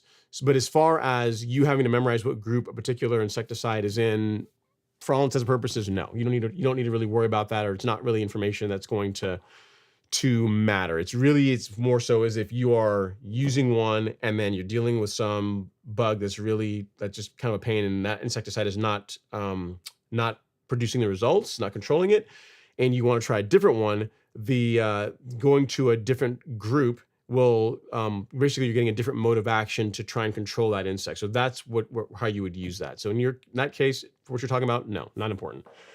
Is like, are there better groups? Any tips and tricks about them to pair? Sorry, I'm confused. Yeah. So are there better groups? Yeah. So it depends. So when it comes to, I'll give you an insecticide as an example, right? So if you look at Headway or Pillar SC, which are group 3 and 11 fungicides. It's got azoxystrobin and propiconazole in it. There are certain pathogens, certain diseases that, for example, propiconazole will control, that azoxystrobin will not. So in that case, yes, the group or the type of fungicide you're using matters depending on the disease you're trying to control. So if you're using, say, azoxystrobin and you're trying to control dollar spot, it's not really going to do a whole lot. It's not really labeled to control that, whereas propiconazole is. So that's where the group, the family would matter. In your case, for grubs, for sod webworms, armyworms, pretty much any kind of turf caterpillar, really, if you're using a celiprin, you're going to be in pretty good shape. There are other insecticides, obviously, that you can use, like the one that's in, I think it's that thiamoxifin, I think is the one that's in Caravan. Like, that's a good insecticide, but it's really only going to control, it's not going to do much for any turf caterpillars. It'll do grubs, but it won't control turf caterpillars. So that's why really when anyone asks me, hey, what insecticide should I use? I just say, get a celiprin. It's more expensive, but it's more expensive for a reason. One, from an environmental standpoint, it is less damaging to insects and bugs that we don't want to harm, like pollinators, invertebrates. It's just less harmful compared to other insecticide options. And it controls grubs and turf caterpillars. So it's like you get like one product has a really good residual, more eco-friendly, and controls more bugs. So why would you not use that? And as far as I'm sure there are bugs that acelepryn doesn't control, like for good example, like if you're talking about like Bermuda mites, right? Then acelepryn isn't designed to, it will not have any control against that. You'll use an insecticide like Delta Guard, and I'd have to look, but I'd imagine they are in different families, right? They're different families because Delta Guard will control mites, whereas acelepryn will not. So to answer your question, it's much like the same approach you took to choosing a fungicide. You are, depending on the disease you're trying to control, depending on the bug you're trying to control, you pick the insecticide or fungicide that is designed to control that. For a general broad spectrum, takes care of like the most common stuff that most people have in their lawns, acelepryn is what you're going to want to use. So hope that helps, John. Hope I did a decent job explaining it. If not, I apologize. If you have any other follow-up, feel free to drop me a quick email and I can explain it further, but hopefully that helps. All right. Next up is Austin T. He says, 3 weeks ago, I took my Bermuda from 2.5 inches down to 1.5 inches, and it still really hasn't recovered. I'm up to date on the fertilizer, but I have not done a soil test as, let me see here. I think this is the actual question. Is it still brown? Still brown patches. I'm current on fertilizer. Assuming my watering is good, does this mean I just need more time? Yeah, so it's been 3 weeks. Austin, what I would tell you, and you may not want to hear this, but here's what I think is happening. If you go from 2.5 inches to 1.5 inches and you are keeping the same mowing schedule, that's going to be a problem. So I'm not sure how often you're mowing the lawn, but if at 2.5 inches, you were able to get by with once a week. With 1.5 inches, you're going to have to increase that mowing, the mowing frequency. So, because in 3 weeks, that should be recovered. Like I've had, even a Bermuda lawn, when it gets overgrown by, a quarter, half an inch, normally within a week or so, 10 days max, you really should be able to get it looking really good again, as long as you're mowing frequently enough to get it into, to get it in good shape. So if you are, I imagine it's not your nutrient program. It's not the watering. I imagine that you're just not mowing it enough, because the lower you go, the more frequently you have to mow. And if you've not increased that, that's likely why you're still seeing brown spots in the lawn. Again, this is another thing as well. Assuming the lawn, you can cut it at that height without scalping. That's another consideration. So if the lawn is smooth enough that when you went from 2.5 inches to 1.5 inches, if you're able to mow the entire lawn without scalping, then you're not mowing frequently enough. If at 1.5 inches you're still scalping the lawn, then yeah, that's why you're getting the brown spots and the swirl marks and that kind of thing in the lawn. So it's one of two things. Both of them really still kind of point to mowing. And the big thing is if you're not scalping, increase your mowing frequency. If you are scalping, raise the height of cut up a little bit. Doesn't take very much. You may have to go up to like 1 3/4 and then assess and see, hey, is the lawn tolerating that okay? And in that case, just keep up with your mowing and you'll be in good shape. All right. So hope that helps, Austin. 3 weeks is plenty of time that a Bermuda lawn should have been adjusted to a height of cut change, assuming you've also adjusted your mowing to suit the new height of cut. All right, next up is Gerardo Lopez. He says, is $750 a good price for a True Cut H20? I don't know. It depends on the condition. Depends on the condition it's in. An H20, that's their homeowner mower, right? That's not like a C. I'm not sure they make a C20, but I know the C is the more commercial ones, and the H is the like the residential one. So $750. I mean, it's not super cheap, but I mean, if you're talking about a mower that's not really been used, it's relatively got a fresh reel and bed knife on it, no real rust, then yeah, that's not a bad price. If it has some wear and tear, then it's less good price. It really depends on the how good of shape the equipment is in. So it's difficult to answer without either seeing a picture of it or having those details in your question. If it's in great shape, then yes, that's a good price. If it's not in great shape, then not a great price, because you can easily add $400, $500, $600 on top of that if you have to go through and put a new reel in it, bed knife in it, and then, well, more than that, if you gotta go out and do that work and then have it ground, yeah, it could get, you could spend as much as you paid for it to get all that work done, depending on the state of the mower. So unfortunately, the best answer, which I know most of you guys hate, is it depends. It depends. All right, Mr. Hayes is up next. He says, hello, Ron. I have a fescue lawn. I'm in Piedmont. I'm in the Piedmont of North Carolina. We've received plenty of rain. Can I power rake dethatch now, or should I wait till it's cooler? Yeah, so Mr. Hayes, without seeing the lawn, depends on how how the fescue is looking. If it's seeing any kind of stress, given the temperatures we have this time of year, I would just wait. And really, just as good guidance, wait till August. Give it 2 weeks. Give it another 2 weeks. Mid-August, if you want to get out there and do a light power rake, light light turf rake, then that would be okay. Doing it now, again, if the lawn is just growing like gangbusters, the color looks vibrant, there's no issues with it, meaning it's not really seeing or showing any signs of stress, and you want to do a light turf rake, that would be okay. But the lawn is really going to tell you. In other words, if you have a lawn that's really stressed out, then turf raking it or verticutting it or changing the height of cut, that's like an additional stressor on top of what it's already going through. So you know how your lawn is looking. If it's in great shape, then I'd say if you really want to do it, you can. If you want to be conservative, give it a couple of weeks and then do that, and you should be good to go. All right? That's what I would tell you. So hopefully that helps, sir. But I like where your mind is, but I don't want you to go out there and cause a bunch of unnecessary damage or stress to the lawn if it's already not doing well. Okay. Okay, next up is John Williams. He says, I just ordered another test kit. I'm looking forward to seeing my numbers.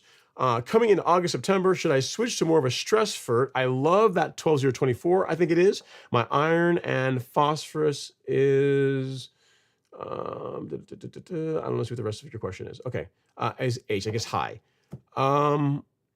Okay, yes. So if you don't need phosphorus, a fertilizer without phosphorus is what you should use. So like Humic Max 1608 or the 12024 would be both great options. I'll tell you what I do, John. I use the 12024 at the beginning of the season. So my first fertilizer, my first granular fertilizer of the season is the 12024, the one you're talking about. And then my last fertilizer of the season, typically in October, is the 12024. So I like the higher potassium in it to wake the lawn up at the start of the season, and also as the lawn is beginning to go dormant is when I will also, I like that fertilizer as well. If you like it and you prefer that over Humic Max, you can absolutely do that. There's folks that run the 12024 all season long because the reason being is that it has a bit of iron in it, whereas Humic Max does not. Humic Max has more humic acid in it, so it's really, you're really trading really one thing for another. But if you like the 12024, I'd say go for it. It's what I'm going to use as my last fertilizer of the season. Up until then, it's going to be the 1608 that I've been using really since April. All right. So hope that helps, sir. Great choice as far as 12024. If you need anything else, don't hesitate to reach out. And again, thank you so much for the cash apps. It really does help. All right. And I'm sure other folks are going to have this question. So John, we're going to turn your comment into a little short video for folks. All right, next up is Ray Ross. He says, the best time to put down a second app of Aceleprint SC now. Next week will be fine, but like this time of year. I used to have armadillos, but use Aceleprint SC earlier in the year, and it's magical. It's like a Thanos snap. It's like, don't want to miss the window for a second app this year. So right now, Ray, is when you would do it. If you look at our carefully prepared calendar, we put quite a bit of time into this, you will see that Aceleprint is on the schedule, on the docket for August, which is going to be 5-6 days from now, right? So you can do it this weekend if you want to. You can wait another week if you want to. But yes, now is the time of year to do Aceleprint, do an insecticide app. I am doing mine this weekend. All right. So hopefully that helps, sir. It's good, cheap insurance because much like lawn diseases, much like weeds in your lawn, it's much better to prevent them than have to deal with them after the fact. And have you ever seen what army worms can do to a lawn? Like in a day, they can absolutely destroy a lawn. So given like the problem you're trying to prevent, it's relatively cheap insurance to put out a preventive insecticide app than to not do one. So that's what I would tell you, Ray. Now is the time. All right. Hope that helps. Great question. I'm sure someone else is gonna have that, so we'll save that one. Appreciate the comment, sir. All right. Next up, we have. Let me look here. We have. Let's see. It is Nick Wren. Nick Wren is in. Actually, no, I missed it. We got a Chris Cochran. Chris, I missed your comment. Sorry about that, man. He says, "Hey Ron, how can I get rid of skunk vine in Bermuda grass? I just sprayed Celsius. What, pray tell, is skunk vine?" You guys are coming out with the. Is there another name for it? It's a broadleaf. Celsius will probably take care of it. Let me see. Let's see here. Let's look. Oh, no, it's a nasty one. So it says to get rid of a skunk vine, glyphosate, triclopyr. So Celsius won't do it. Yeah, I mean, so you already sprayed Celsius. Well, let's see what it does. But look, with me doing like again 5 seconds of research here, it looks like you want something like triclopyr or something non-selective to control it. So, report back and let us know how Celsius does against it, Chris. I don't have the label right here now to know if it's on there. I guess I can look really quickly, but according to the Google, which we know Google is never wrong, it's you're going to want something non-selective to control it. So let's take a quick look here at the label. And let's Google skunk. Yeah, it's not on there. Skunk vine. I didn't think so. So yeah, keep us posted as far as how well it works. I'm not optimistic. Okay, next up is Nick Wren. He says, I got new zoysia sod installed in May. While on vacation, our irrigation broke and the grass was yellow when we got back. Been watering every other day the past 2 weeks. Continued. I don't see the rest of your question, Nick. I mean, you do say follow up 2 months ago. I put in new zoysia sod. I dropped the head cut with the rotary mower. Scalped it pretty good. What steps did I take to help it recover? Okay, so you got a couple of problems here. So it sounds like you had some drought stress from the irrigation being broken, and now you also are changing the height of cut as well. What can you do to help it recover? Mow it more. So a couple of things. What I'd say is this. Okay, this is probably just good guidance in general. We can rap about this for a little bit here. Because it's going to apply to pretty much all grasses, and it's just good guidance if you're changing heights of cut. All right.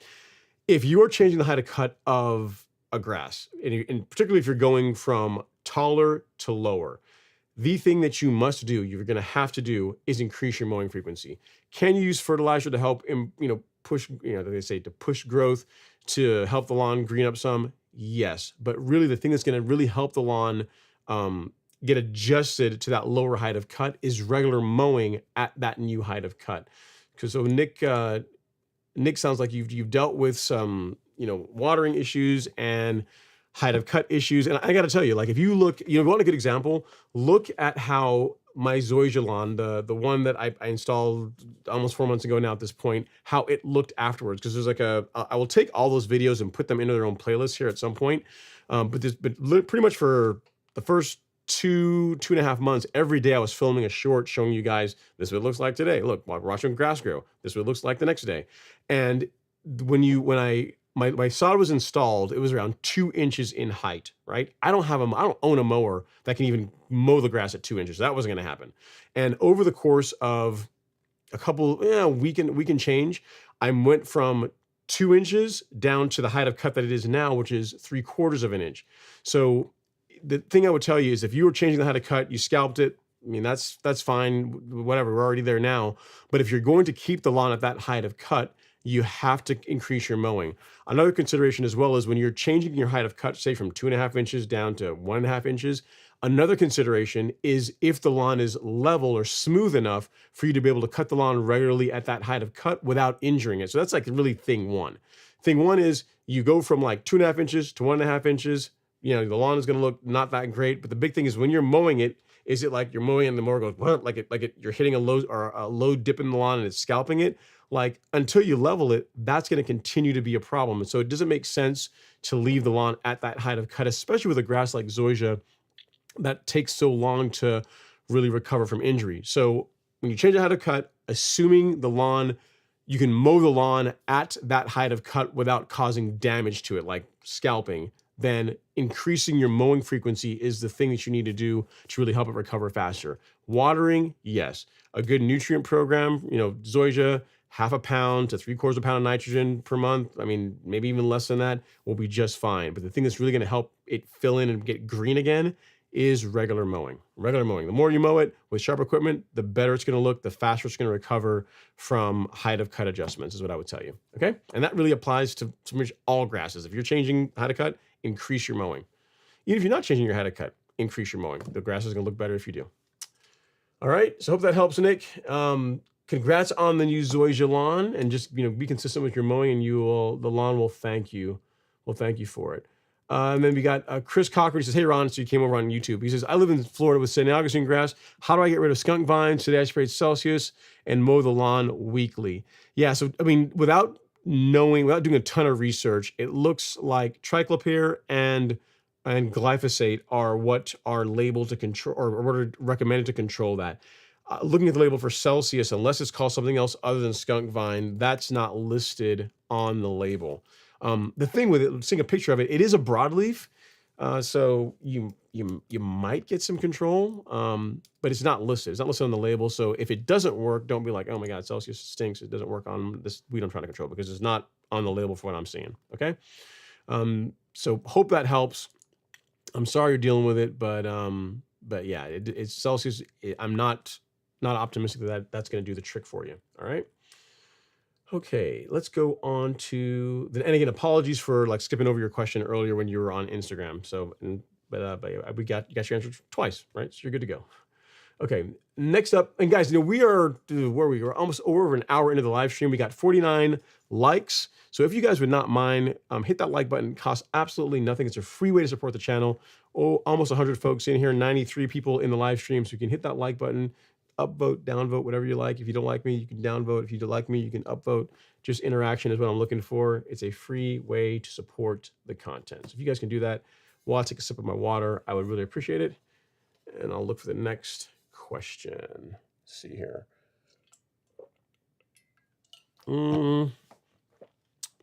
Ryan Hefferman. He says, "What should I use in West Texas for grass? The only thing is it only gets 5 hours of sun in the morning time. That's it." Okay, Ryan, if you're still here, if you can tell me what kind of grass you have, that's going to be really important. The fact that you're saying that it only gets 5 hours of sun is leading me to believe that the grass is struggling because obviously of a shade problem, not enough sunlight. If that is what it is, so let's say you have Bermuda grass. Bermuda is never going to look good with only 5 hours of sunlight. Like there's not any magic, product I can give you that's going to help you. That's going to help Bermuda really do well with 5 hours of sunlight. So I mean, if you want to fix it, a chainsaw or a bulldozer. So chainsaw for a tree or a bulldozer to move whatever is causing shade to not let the grass get enough sunlight. Outside of that, your options are to go to a different grass type. Zoysia, man, even 5 hours of sunlight, even for Zoysia, that's borderline. Like Zoysia is not going to look great with only 5 hours of sun. So, again, I don't have the context as far as everything, as far as what kind of grass you have, but I'm assuming it's Bermuda or St. Augustine. And, those grasses, whilst, St. Augustine often called the shade grass of the South, right? It does pretty well as far as shade goes, or better as far as shade goes. 5 hours of sun isn't a lot. So the thing I would tell you is if you can do something to get more sunlight, more direct sunlight on the lawn, that's going to dramatically increase the, just the quality of the turf doing nothing else. Just more sunlight is going to do better. So hope that helps. If you're still here in the chat and you can give me some more context around what you're working with as far as your grass, I can revisit it. But I tell you, anything you can do to increase the amount of sunlight would be better, would be good. All right, John Williams says, "Hey Ron, why do you like Pillar SC, or do you prefer something else? Also, is there a better product than Pillar SC? I like it the best, but I don't really want to save. I don't really want to save $1 like some. I like the quality. So Pillar SC. It's a relatively newer fungicide formulation. If you look at the reviews for it, or you talk to other folks that in the professional turfgrass space about Pillar SC, they have really good things to say about it.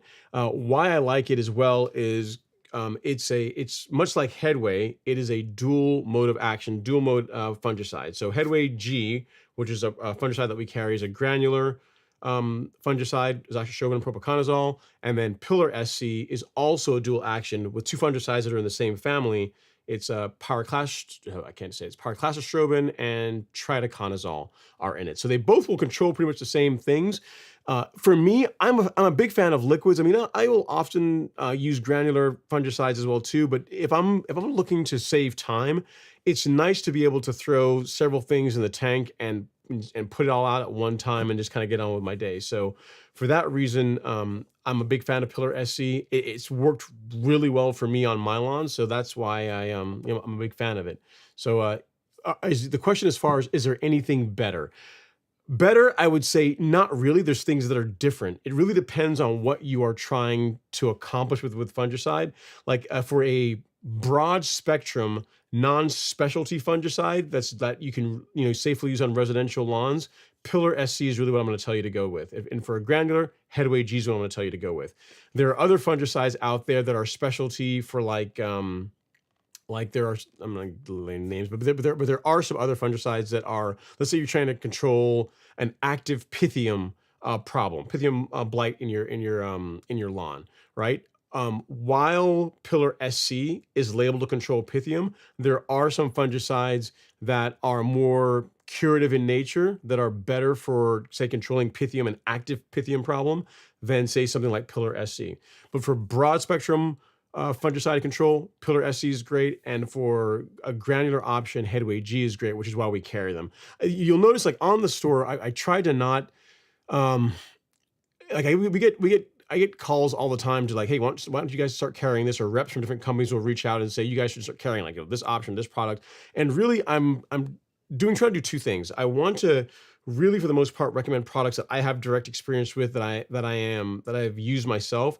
And also, like, too many options creates paralysis analysis. And for what most people need, a broad spectrum fungicide like Pillar SC or Headway are going to fit the ticket, which is why you only see that we really carry those.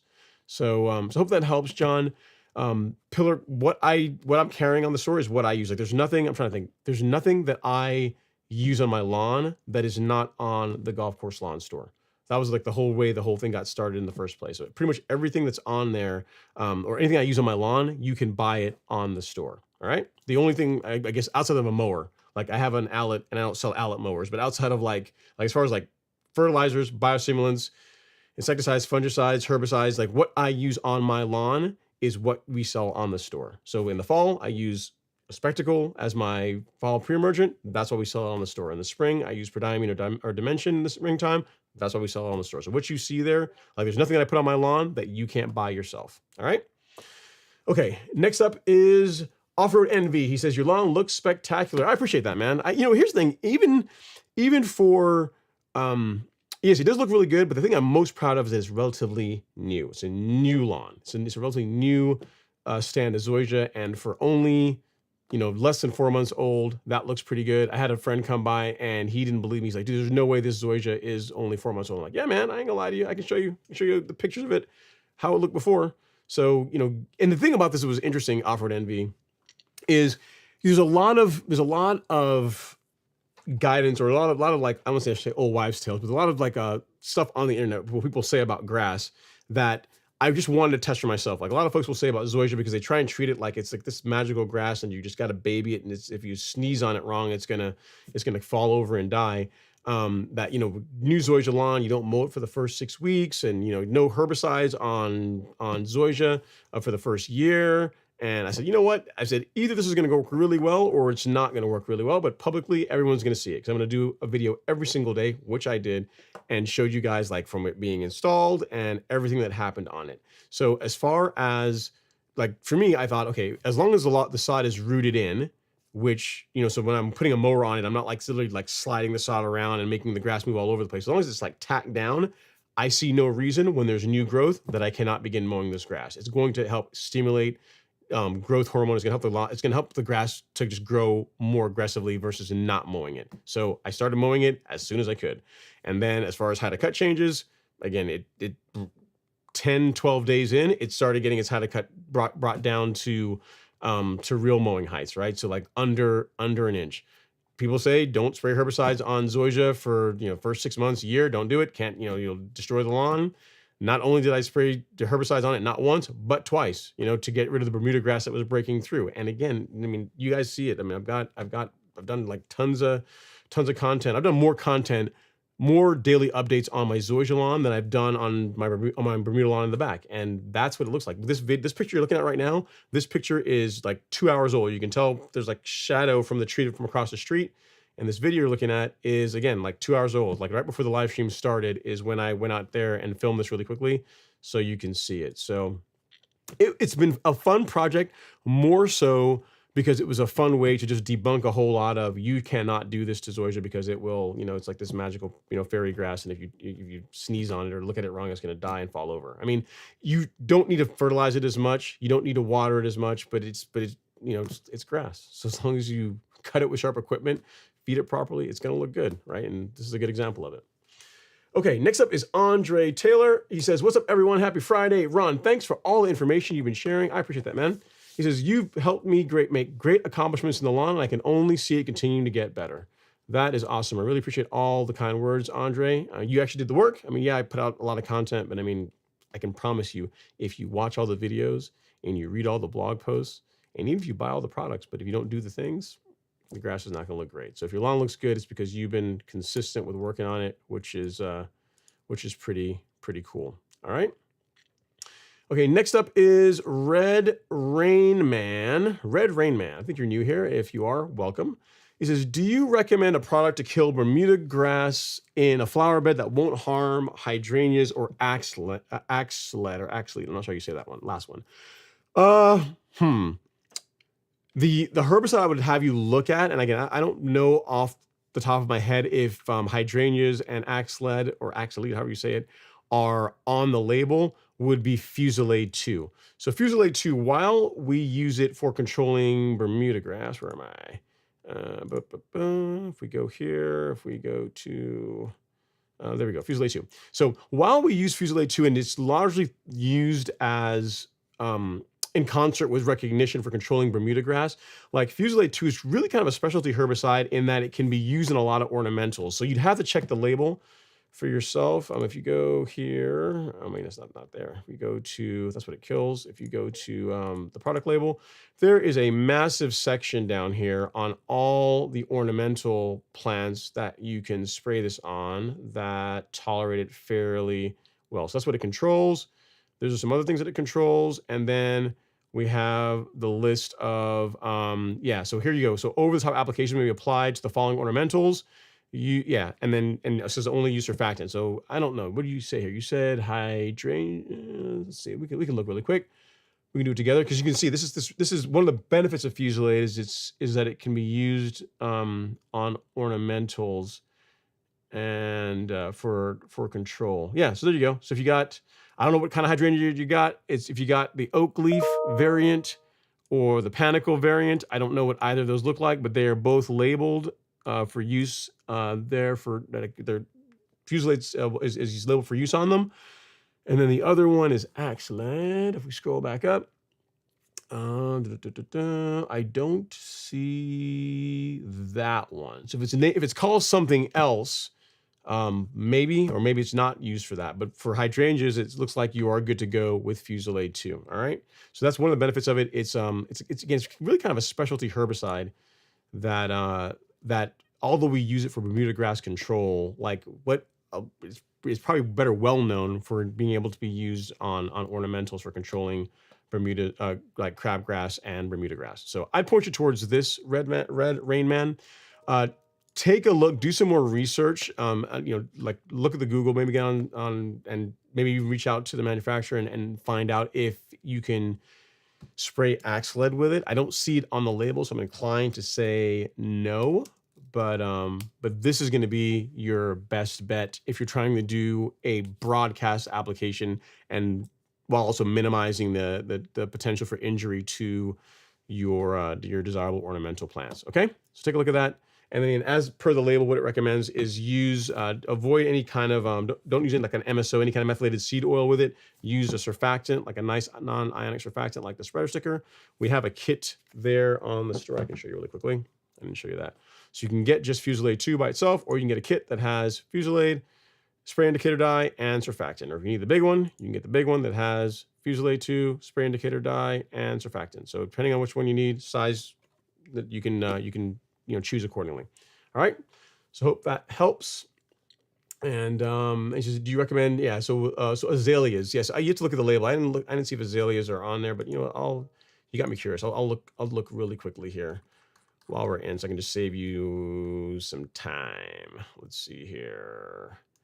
I don't see azaleas on the label, Red Man Rain. So looks like you're okay with the hydrangeas, but not with the azaleas. All right. So assuming I'm typing that right and it's spelled properly. Okay. So do some more research, but Fusilier 2 is really going to be your best bet.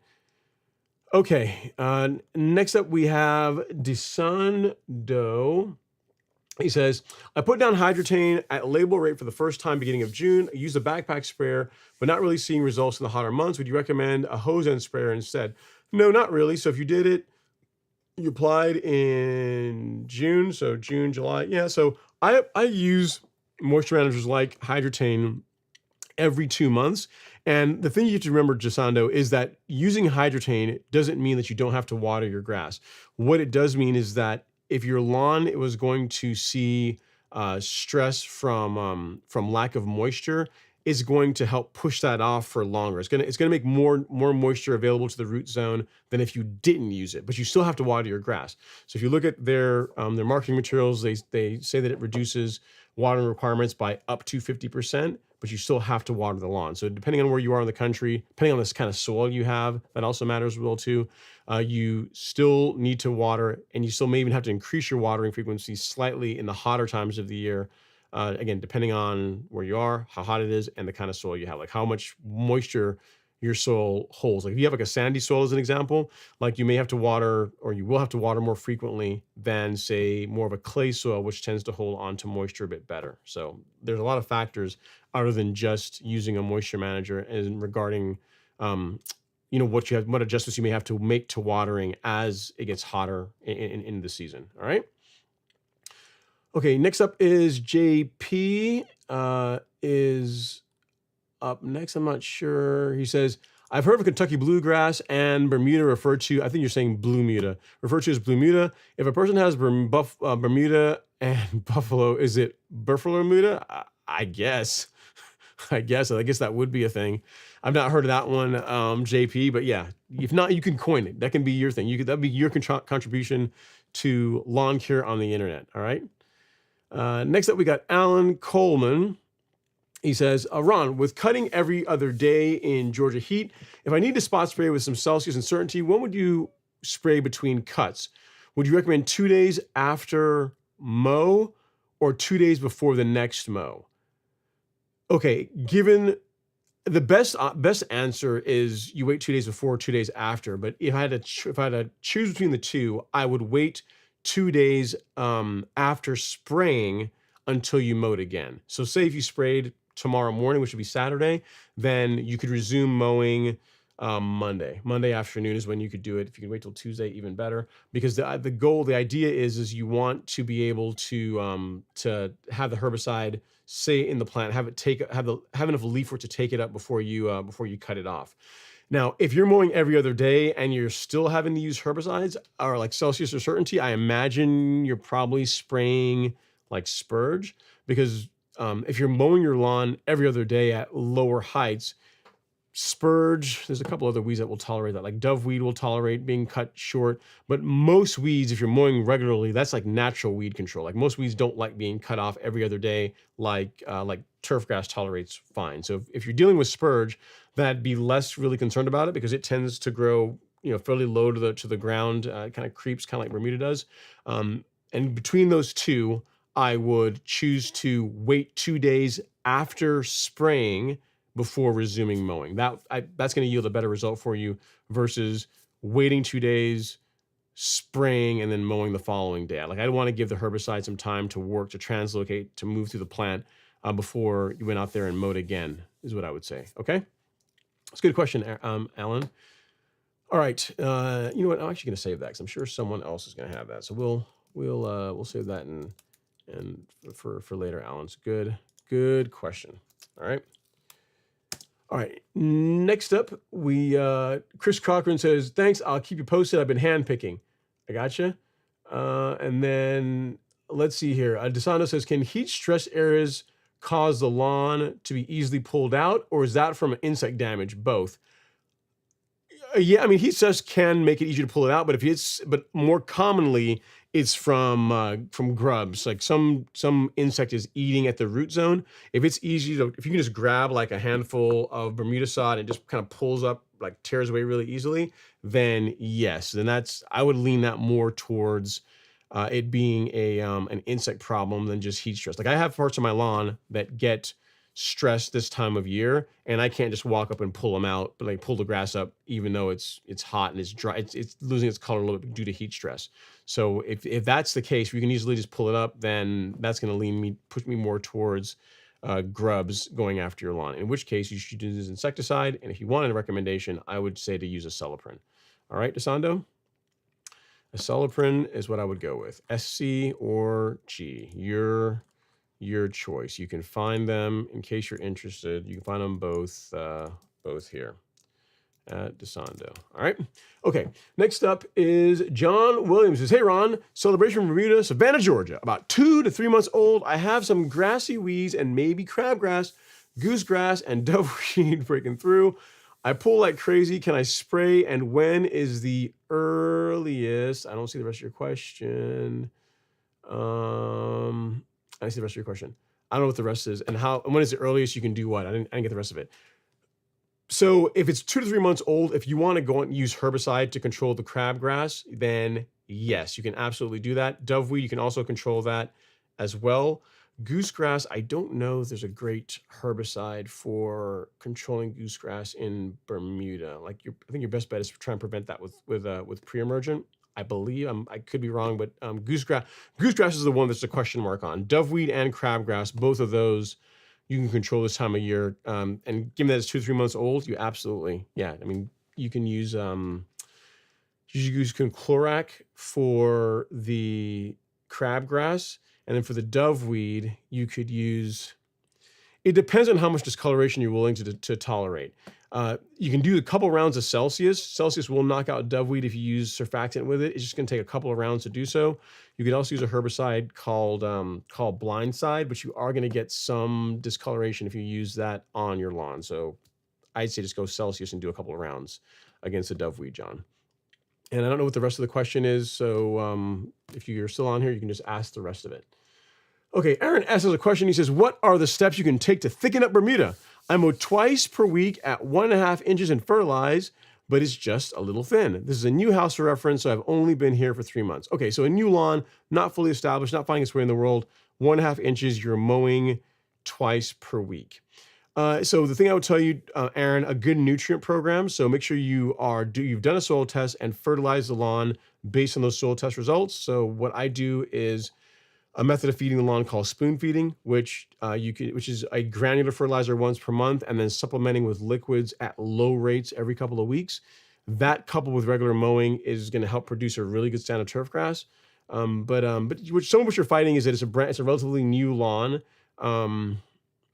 and once mowing twice a week at 1.5 inches, that should be often enough. That should be enough to get it to do well. The areas that are thin. Are they areas that are shaded? That's a question you would have, because the one thing with Bermuda grass is, regardless of whether it's 3 months old or 3 years old or 30 years old, is that it does not do well in shaded parts of the lawn. It doesn't do well with a lot of direct sunlight. So if you're, I don't know what your property is or where your lawn is, but if you've got like a part of the lawn where the house is casting shade, you've got a tree, which 3 months old, shouldn't have really big trees just yet.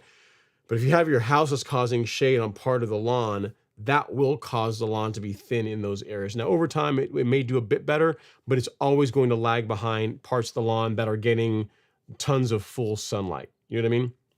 So those are the things I would tell you. You're already doing the right things with regular mowing. Keep your equipment sharp. So I don't know how often you're checking the blade on your mower, but at least once a month, you really need to be sharpening the blade on a rotary mower to make sure that you're getting a nice clean cut.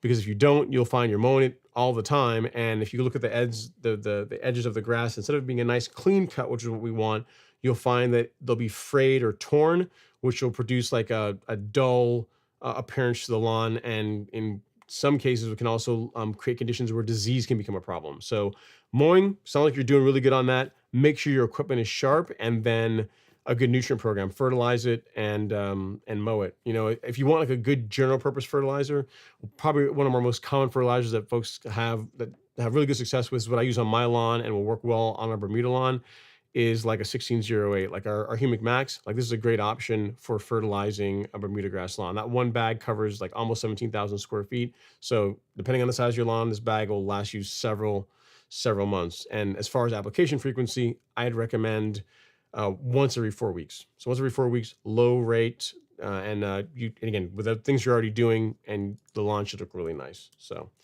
just keep at it. Remember, it's a new lawn, so it can take a while for it to get its way in the world. The only thing that you didn't mention, and I would tell you to check, is make sure your equipment is sharp. Feed it and cut it with sharp equipment, and it's really hard to lose in that case. All right. And then Nathan Volt says, Milestone is a herbicide for skunk vines. Okay, I've not heard of that one, Nathan. So yeah, so whoever had that issue, look into it. Couple things to check, even if it's labeled to control skunk vines, make sure that one, that that herbicide is labeled for use on residential lawns, and also that is safe for use on St. Augustine, which I think is what you had. Make sure it's safe for your grass type, and it's also labeled for use on residential lawns. And if that's the case, then have fun, knock yourself out. All right, next up is Nick Wren. He says, I mow 3 to 4 days a week, and I've clarified the area is not flat, so the scalp was accidental. Okay, I got you. Wheels dipped in a hole, but the blades hit dirt. Thanks for the feedback. No worries, Wren, Nick. Yeah, so then in your case, I'd say let's just raise the height of cut up just a little bit and see if that will get you in a better spot. All right. Okay, Val Little says, I bought the Quinclorac spreader sticker and turf mark. How much of each do I mix to get rid of St. Augustine in my Bermuda? I live in Alabama. Depends on which Quinclorac product you have. If you have Quinclorac, like the 75 DF, the rate is 0.367 ounces per 1,000 square feet. So if you have the measuring cup's going to have like 0.25, and I'm sure if I still have it here. I can find. I think I still have it listed on the store. That product has since been discontinued, but I'll show you. So if this is the one you have, then you see on the measuring cup. If we zoom in here, it's got a marking for 0.25 ounces and 0.50 ounces. Well, the rate for this is 0.367 ounces. So kind of halfway between the 0.25 and 0.50. So if you look at like how to use, it'll tell you like that's the rate, 0.367 ounces per 1,000 square feet. So that much in a gallon of water over 1,000 square feet. If you're using Drive Accelerate, then there's a range on the label, but I think it's like just under 1.5 ounces per 1,000, I believe. So if you go to shop and weed killer, I think Drive is here. Yeah. So on how to use it, so 0.5 ounce to 1.45 ounces in a gallon of water over 1,000 square feet is what I would say. So depending on which one of those you use, you have, those are the rates you're going to want to go with. All right, Val? So hope that helps, sir. It's a good choice for getting rid of St. Augustine and Bermuda, a Quinclorac product, and keep us posted as far as how it works for you. But I couldn't just give you a rate because it depends. Depending on the products you have, like these are the two that we carry, or that we used to carry. We only have Drive now because the other one has been discontinued. But whichever one you have, just read the label. The label is going to be your guide as far as what product to go with. All right, let's see here. John Williams says, how is your pet mole Damien doing? Did you catch him? I have a couple of those devils in my yard. Also heard they're less likely than in a 5 in a wide area. 2 down, maybe 1 left. Yeah, so I got him. He got him or her. I mean, you don't want to discriminate. But yeah, I don't know if I took a picture of it. That little heathen that was in Milan, I got it last. There's another one though. I got one of them. There's another one. And it's a high IQ mole. Here we go. I can show you pictures of it. Anyone that's a for PETA or someone that really hates when people kill moles, sorry, but picked the wrong lawn. So there you go. You can see my man sitting in the trap, not living his best life. So got that one last week. And there's another one. And here's the thing, man. I think these moles are high IQ. You always talk about like football players. He's a high IQ receiver. Some of these moles, again, they've been watching my content because this guy, the second one that is like that goes between Alex's lawn and my lawn. When I put the traps out, he just shuts down. Like the traps have been there for like 3-4 days. Nothing. He hasn't made any more tracks. Now, if I go take him up, watch and see. He'll go out and like make fresh tracks to the lawn. So what I might need to do is what I did to catch that first one is like the trap that I used to catch the first one, I rinsed it off pretty well. So those two, I may need to go do the same. Maybe take those two traps that he's not going near and clean them up, rinse them off really well because they have a pretty good sense of smell. So maybe there's something on them that it's smelling that is keeping it away. So that might be the reason why the second one I have not gotten as yet. So thanks for juggling my brain there, John. I'm gonna do that tomorrow. I'm gonna rinse those two traps off, clean them up really good, and then reinsert them, and maybe we'll get the second one because there's two. There's two. So yeah, we'll see if I get the other one. Alex has already gotten one this year. I've gotten one this year, and there's one more left. I think that should be hopefully it for the season. Okay, Adam Starks is up next. He says, "Hey Ron and Lawn Crew, I just hopping in a bit to hit the like button. If you're going on vacation, would you apply products 1 week early or 1 week late after you return? Just curious." Which products? It depends on the products. I would tell you this. I would stick to the schedule. I would stick to the schedule. If you are, I guess I know. Actually, I see what you're saying. I understand your question now. So if the time when you're supposed to be applying it is the week before you go, or during the week while you're going to be away, it depends on what you're applying. If it's supposed to be growth regulator, I would apply it before. If it's supposed to be, say, fertilizer, then you may wait a week afterwards because you're not going to be there to mow it. Why encourage a bunch of new growth when you're not there regularly mowing the grass? So plant growth regulator, I would do it a bit earlier. Fertilizer, I would wait until you came back. That's what I would. That final answer. That's what I would go for if it were me, Adam. Okay. And then Val says, and then how many times do I apply it? So, you definitely would not want to do another application any sooner than 3 weeks away from the first.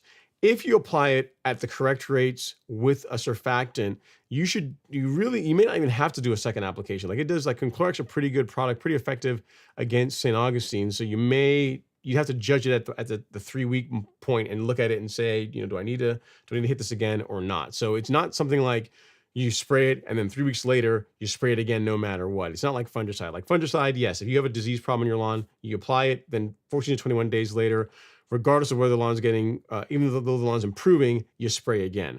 With herbicides, like looking and assessing the level of control you're getting should guide whether or not you do another application. All right, Val, so what I would say is follow the label rates, spray, don't look at it for like 10 to 14 days, and then at the 3 week mark, look at the weeds, the St. Augustine, and see how it's looking, and then you can decide then whether or not you need to hit it again. All right?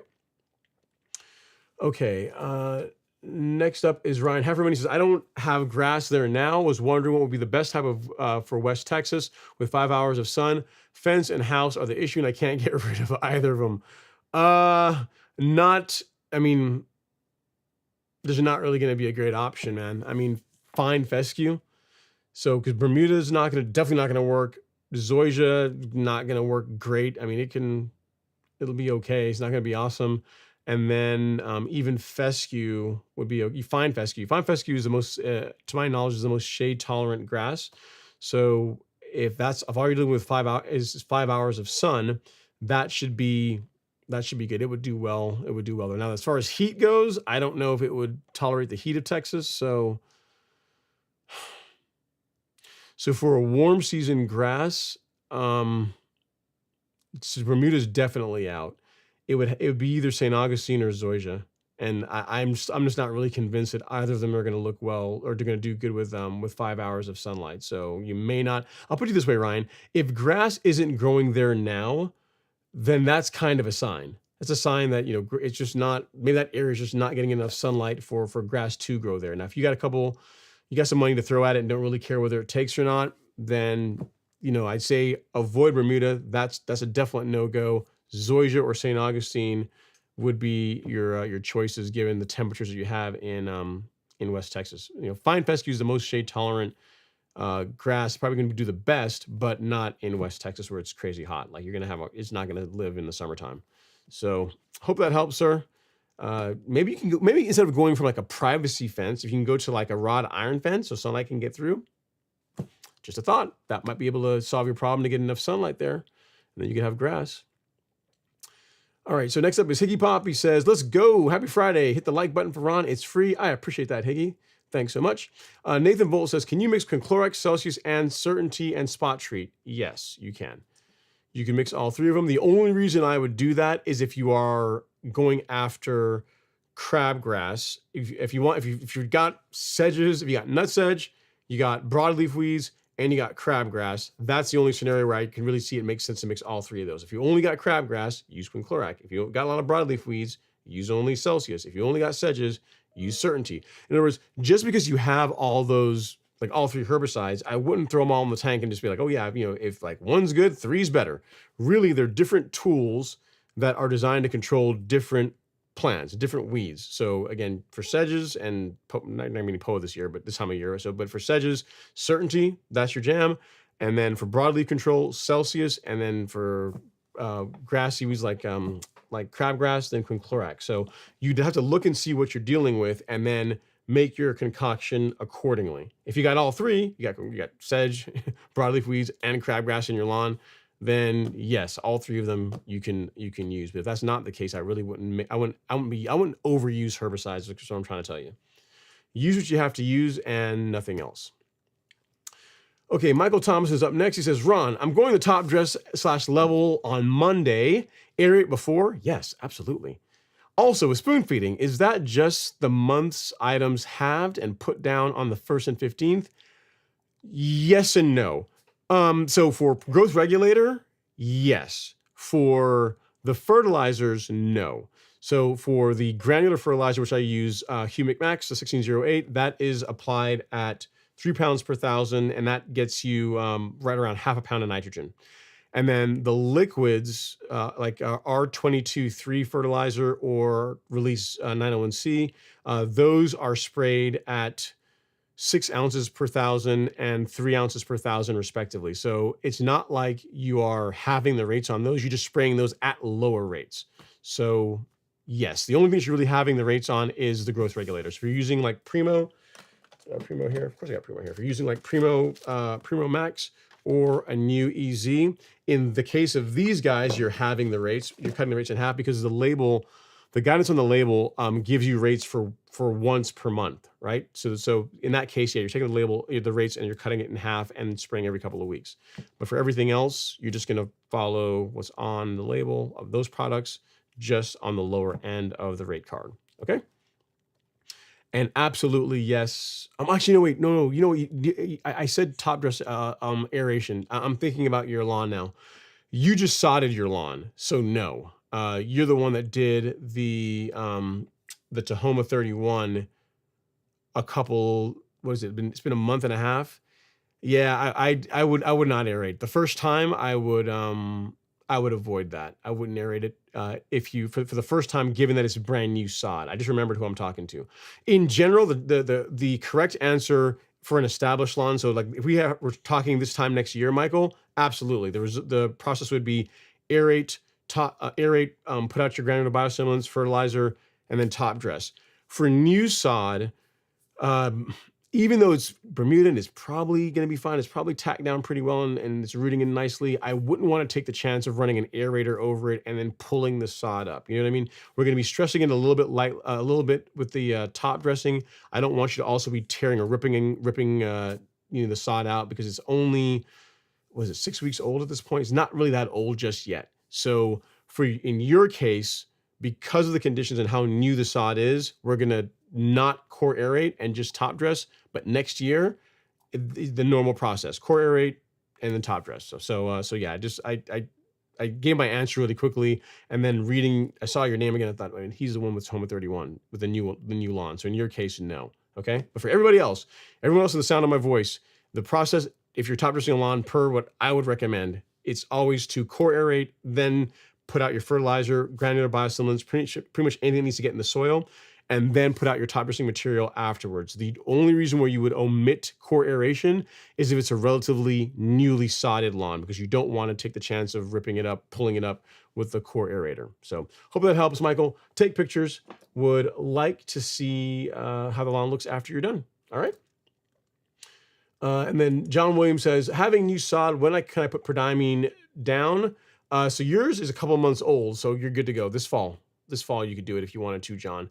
You could do spectacle this fall is what I would what I'd recommend for your fall pre-emergent. Like on my zoysia, I am planning to use spectacle, albeit at lower rates, and I'm just going to do an application in September, late August, early September, and then another one in November, December. So I'm going to, instead of just doing a heavy app at the higher rate one time, because it is still, relatively new side, it's still finding its way in the world, I'm going to space it out. Okay. But your lawn, absolutely fine to do pre-emergent this fall. You got Celebration Bermuda, no problem. No problem at all. All right. Good Man's Journey's up next. He says, Ron, when would you recommend the time in the fall to start the overseeding process, beginning of August or middle of September? Not the beginning of August. I'd say late August to mid-September is when I would do it. Beginning of August, the best answer is it depends on where you are in the country. But for most of the country right now, it's still really hot. And next week, which is August 1st, it's still going to be really hot. So I would not go out and put out ryegrass seed in the beginning of August. I would wait until the end of August to mid-September. So that final answer, early September, early to mid-September is when I would tell you. Okay. Too hot right now, because what will happen, Good Man's Journey, is ryegrass, even though it germinates relatively easy, it's probably one of the easier grasses to get to grow in. You'll put it out now or next weekend, which will be like August 1st, and it will germinate, but then it's going to come up out of the ground and be like, good Lord, it's hot out here. I'm done. Deuces. See you in a month or so, assuming it even comes back, right? So I would wait. Don't do it just yet, because in most parts of the country, it's too hot to try and grow ryegrass. All right. Amanda McFarland says, I can't grow grass under a tree. Is it even possible? Not easy, Amanda, because the problem you're facing, the biggest issue is shade, right? So grasses of all types do better when they get more shade. So even though like fine fescue, more shade tolerant grass, the key word in that phrase is tolerant, meaning it tolerates it, but it does better with sunlight. Same thing for fescue, same thing for zoysia. Even though all these grasses that people talk about and they say that, they are more shade tolerant, remember the word in that whole sentence is that it tolerates less sunlight better than other grasses, but it will do better with a ton of sunlight. The more sunlight, the better. All right. So with a tree, you're fighting a couple of things. Lack of sunlight, lack of direct sunlight is thing one. And then the fact that, the tree being a huge plant is absorbing a lot of water, a lot of nutrients. So that's also going to be a challenge that you're going to be dealing with. So what I would say is your options would be to, you can cut the tree back to try and get more sunlight. That's an option, or just put some kind of decorative plants underneath there, like like monkey grass or some other grasses that are like relatively shade, like also very shade tolerant, that like are pretty, that are decorative in nature. You could do something like that. But as far as like turf grass goes, you're gonna have a hard time getting them to do well under a tree. I don't want you to go out there and spend a bunch of money on seed and sod and fertilizer and just frustration trying to make the grass do something that it's just not really going to do. If it's Bermuda grass, there's practically no chance. Like Bermuda and shade are like ice cream and mayonnaise. They just don't go together. So it's just, there's practically zero chance of Bermuda doing well under a tree. What you'll find is this, right? If you ever look at, and you can just drive in your neighborhood and you'll see it for yourself. If you have, I don't know what kind of grass you have, but if you're in the South, and the people in your neighborhood have Bermuda grass lawns and they have trees in their lawns, what you'll see is this. You'll see the area where the tree is not, the grass looks awesome, right? It's nice and green, plenty of sunlight, it's living its best life. And as you get closer and closer and closer to the tree, the Bermuda grass is going to start getting thinner and thinner. And then finally, you're going to have an area where it's just not growing at all because there's just not enough direct sunlight. So that kind of tells you, like, the grass will let you know, like, what if it's getting enough sunlight and what it likes and what it doesn't like. So I wouldn't hold your breath as far as getting it to grow under a tree. I'd say just do something, do mulch, do like a decorative grass, like monkey grass, like some, like small decorative plants that can look nice. But turf grass in general does not do well under trees with a lot of shade. Okay. All right. WJM4 is up next. He says, evening, Ron. Dealing with mushrooms popping up and never had this issue before. I put down a product containing propiconazole a few weeks ago at 3.5 pounds per thousand. Didn't seem to help. Any ideas? Yeah. So most fungicides are not going to do a whole lot against mushrooms. WJM4. The way to prevent mushrooms in your lawn, I mean, first of all, thing one, not something that you really need to worry about, but if you really want to get rid of mushrooms, the solution is not in a bottle. The solution to get rid of mushrooms is to reduce the amount of thatch, the amount of dead material in the sward and the canopy of the lawn.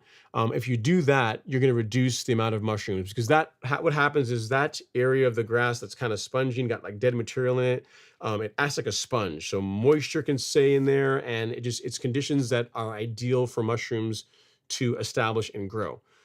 The thing about this, and you have to kind of ask yourself whether the juice is really worth the squeeze, is in most cases, for most folks, mushrooms are like a problem until like 10 a.m. in the morning. So yeah, you wake up in the morning at 6, 7, 8 o'clock in the morning. Yeah, mushrooms are gonna be in your lawn.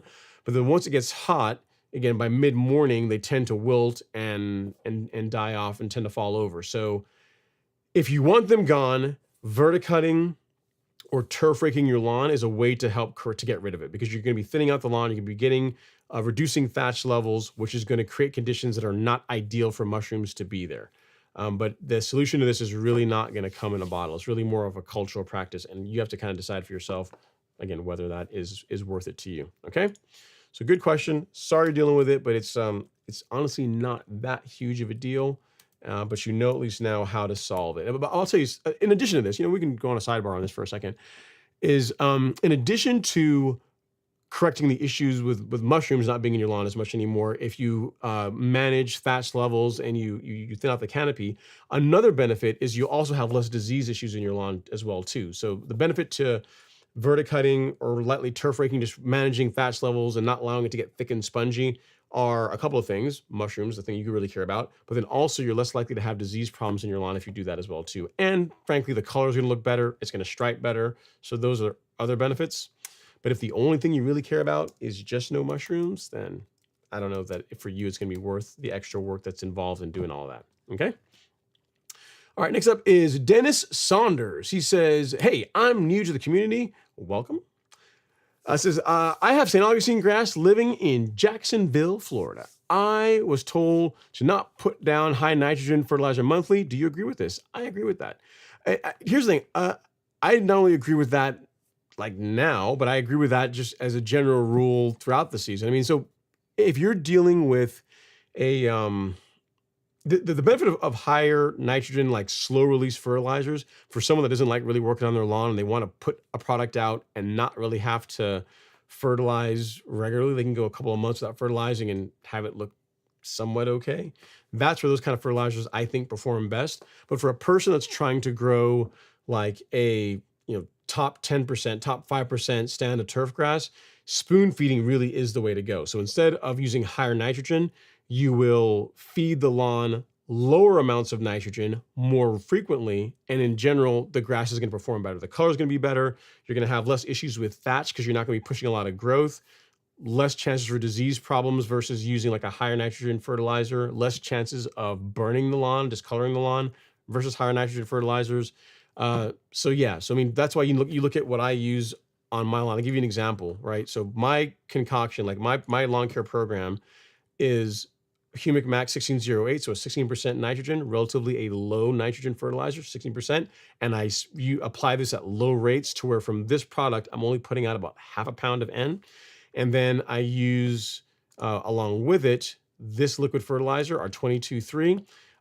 It's 20% nitrogen, but I spray it at the lowest rate, which is like 6 ounces per thousand, which equates to 1/10 of a pound of nitrogen. So even though you're putting out 2 products, both of which contain nitrogen, the total amount of nitrogen the lawn is seeing is not a lot. You know what I mean? And the benefit to that is you don't push a lot of excess growth. The color is nice and consistent throughout the season. There's tons of benefits to it, which is why I don't really ascribe to the high nit. Throw like straight urea at the lawn, like the high nitrogen approach. The people do that, and it can work. There's people that like to feed their lawns that way, and there's no real problem with it. If they want to do that, that's fine.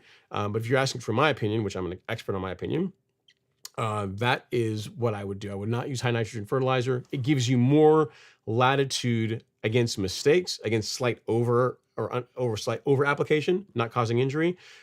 You are less likely to have disease problems in the lawn, and another benefit is that it's just consistency. The growth is going to be more consistent. The color is going to be more consistent.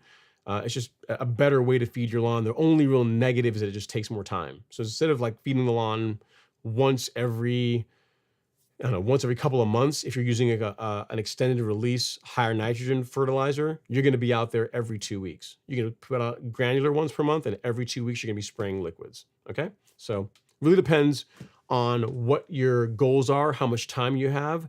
You will get a better result, in my opinion, using a spoon feeding approach versus using a higher nitrogen fertilizer approach, in addition to just avoiding also problems in your lawn. All right. So hope that helps. Welcome. If I can help with anything else, don't hesitate to reach out. All right, Simple Cash offers up next. He says, good evening. I put down Headway G a week or so ago. These dollar spots seem like they are getting worse. What else can I use? Okay, so a couple things Simple Cash offers. So you put up Headway G. The propiconazole in it is labeled to control dollar spots. So that really, in other words, you're using the right product for the problem you're dealing with. When you say getting worse, what does that mean? You're seeing more little spider webs on the lawn in the morning? Is that what you're talking about? Or like what does worse mean? What I would say is this. So you did an application a week ago, let that ride till you get to the 2-week point, and then apply Headway again. And then is when I would assess whether we need to do something different. Here's the thing. If you have a warm season lawn, what kind of grass you have, like Bermuda or zoysia, in most cases, if you're feeding the lawn a good a good diet of nitrogen, meaning not overdoing it, but it's getting nitrogen regularly, dollar spot doesn't really materialize or turn into anything. Like Bermuda grass, you'll see it in the morning, but you don't really see any damage. It never really materializes, is what I'm trying to say. So you've done the right thing. You've applied Headway. It's only been a week. I would give it 2 weeks and then do another app and then assess to see where we are. But yeah, just in most cases, especially if you have a warm season type of grass, then I really wouldn't worry about it, especially if you're fertilizing. Like, in other words, like if I see cobwebs on my lawn every now and then, I don't do anything against that. I don't really care about that because it literally never turns into anything. If I see the beginnings of large patch, that I do go after it with a fungicide. But dollar spot, it doesn't really turn into anything on warm season lawns. So just something else to consider if you are if you're really getting wrapped around the axle worrying about it. You said I also held off on spraying your cocktail. I didn't want to push any growth. You told me to still spray. Which cocktail? You're talking about the like the liquids, like the Release Zero Carbon Kit and the Release Zero Carbon Kit and 22-3. Yeah. So again, depending on the kind of grass you have, dollar spot again typically doesn't really manifest itself or turn into anything. Doesn't really cause any damage if the lawn is being fed well. Again, my lawn, every now and then I may see see the mycelium, see the little spider webs, and nothing. Even the lawns around here, for the most part, that don't get all the love and attention that my lawn does, you'll see like the dollar spot, little spider webs early in the morning, and doesn't really turn into anything, as the days and the season progresses. So I'm not sure again what kind of grass you have. If it is a warm season grass like Bermuda or zoysia, I really wouldn't worry about it. If it is a cool season grass where you are concerned about dollar spot causing damage, with you applying Headway, you're using the right product. I would apply again 2 weeks after the first app and then assess. okay? Because that's you're using the right product for the problem. I wouldn't put out anything else. All right. Next up is Michael Anger. He says, is Real Rowers going to have a turf party this year, sometime this year? Last year it was in September. I don't believe so. I think they've gotten so busy this year that they just don't have the time to do it because they were planning on doing it in the springtime. I haven't spoken to Lee in a hot minute. I actually need to go by there and say hi and see what he's been up to. I have not heard of any plans for a turf park party this fall. The initial plans were supposed to be in the spring, but obviously that didn't happen because they were busy. And I have not heard any plans for the fall, but I'll have to go see what Lee's been up to and maybe have him on the live stream, and then you can ask the man, the myth, the legend himself directly, and he'll be able to tell you. All right. So I don't know is the answer. Got another question, Ron. Can I put down Celsius in all this heat? Yes, you can. When I would apply it would be earlier in the morning, but that video that I did on using Celsius and certainty, I purposely waited, and that video is probably 2-3 years old at this point.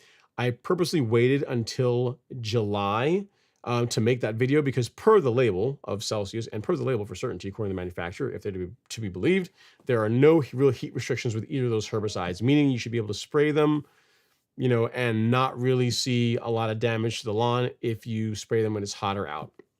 So I waited until it was hot to do that. And I did. And I also used surfactant with it, which can also lead to some mild injury, and I didn't have any. So yes, I say all that to say, Michael, I told you yes is the short answer is yes, but I want to tell you the why I'm saying that and why I feel confident in that. So as long as you're sticking to the correct rates, as long as you are spraying properly. So by spraying properly, what I mean is, let's say that this soil test kit is a patch of broadleaf weeds or spurs that we're trying to get rid of in your lawn, right? What you would not do, what could lead to injury, is if you go out and say, this is my spray nozzle, my wand, and I go like this, I spray back and forth over that area. I want to get it nice and wet and show this weed what's what. Yeah, in that case, if you spray like that, if you go back and forth a couple times, each pass, that's one application, 2 applications, 3 applications. So you're over applying the product. So as long as you just make one pass, reasonable rate to where you're just painting the leaf of the plant to where it's wet, but not to the point of runoff, you really shouldn't have any injury and you should get great control. All right. So to answer your question, yes, you can use it this time of year. Make sure you spray it properly. In a video that I will list here for you, I show all of that. I show like how I mix it and produces good results, which is not the only way to do it. I actually show how not to spray, like don't do it this way. If you do that, that's not good. So if you follow this, you should get a pretty good result using Celsius and or certainty in your lawn this time of year. Okay. This is the one. Okay. So take a look at this and use this as guidance. So at Michael Anger, do I have you? There we go. Boom. All right. So watch that. It talks about spraying Celsius and certainty. Okay, Frank Wright says, your lawn looks great. Why do you have no hardscape or trees in your backyard? Okay, Frank, so if you listen to like a lot of the comments in the live stream tonight, a lot of the issues that people talk about are around like, hey, my grass is not growing. It's kind of thin. Can I grow grass under a tree? So trees and grass, they just don't play well together. So I like grass a lot more than I like trees. Like in my backyard, I don't want to have to deal with like leaf cleanup in the fall. I like grass more than I really prefer trees.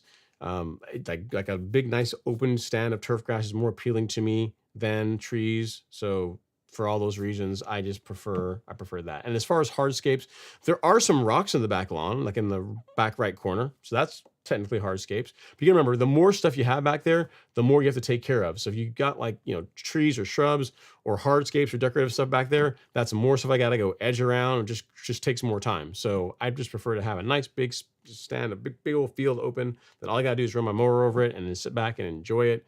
And that's what works well for me. So that's why I don't have trees or other hardscapes or ornamentals or other decorative accoutrement in the backyard. It's just grass. That's why.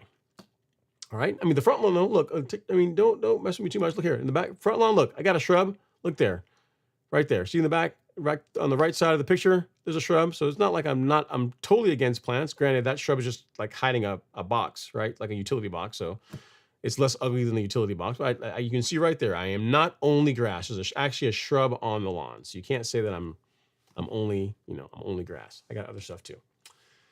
All right. Val says, thanks, Ron. You're the best. So happy I found you. I will keep you posted. Sounds good, man. Okay. And James Smith says, okay, so I have to know, what is the germination time for moles? I don't know. It's too soon. It's too soon. I don't know. I don't know how long it takes a mama mole to make more baby moles, but I don't know. Too often.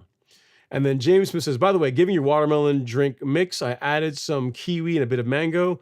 What's your drink of the night? Tonight, it's just water, man. Just plain, I don't want to pull out my keyboard. It's just plain H2O. Just plain water. Just water. I knew you'd be on tonight, James, and I had Chick-fil-A lemonade earlier today, and I know every time I say I'd have Chick-fil-A lemonade, you're like silently judging me. You're like, you're drinking all this sugar. It's not good for you. So just kind of head that off. I'm just drinking water. See, I knew you were going to be on. So now I can say, I'm drinking water, man. Just nature's juice is what I'm after. All right. And then Gary Kellett Jr. says, Ron, my local hardware had a sale on Malorganite, old school $9.99 per bag. Wow. That's good, man. Yeah, you can find Malorganite at $9.99 a bag.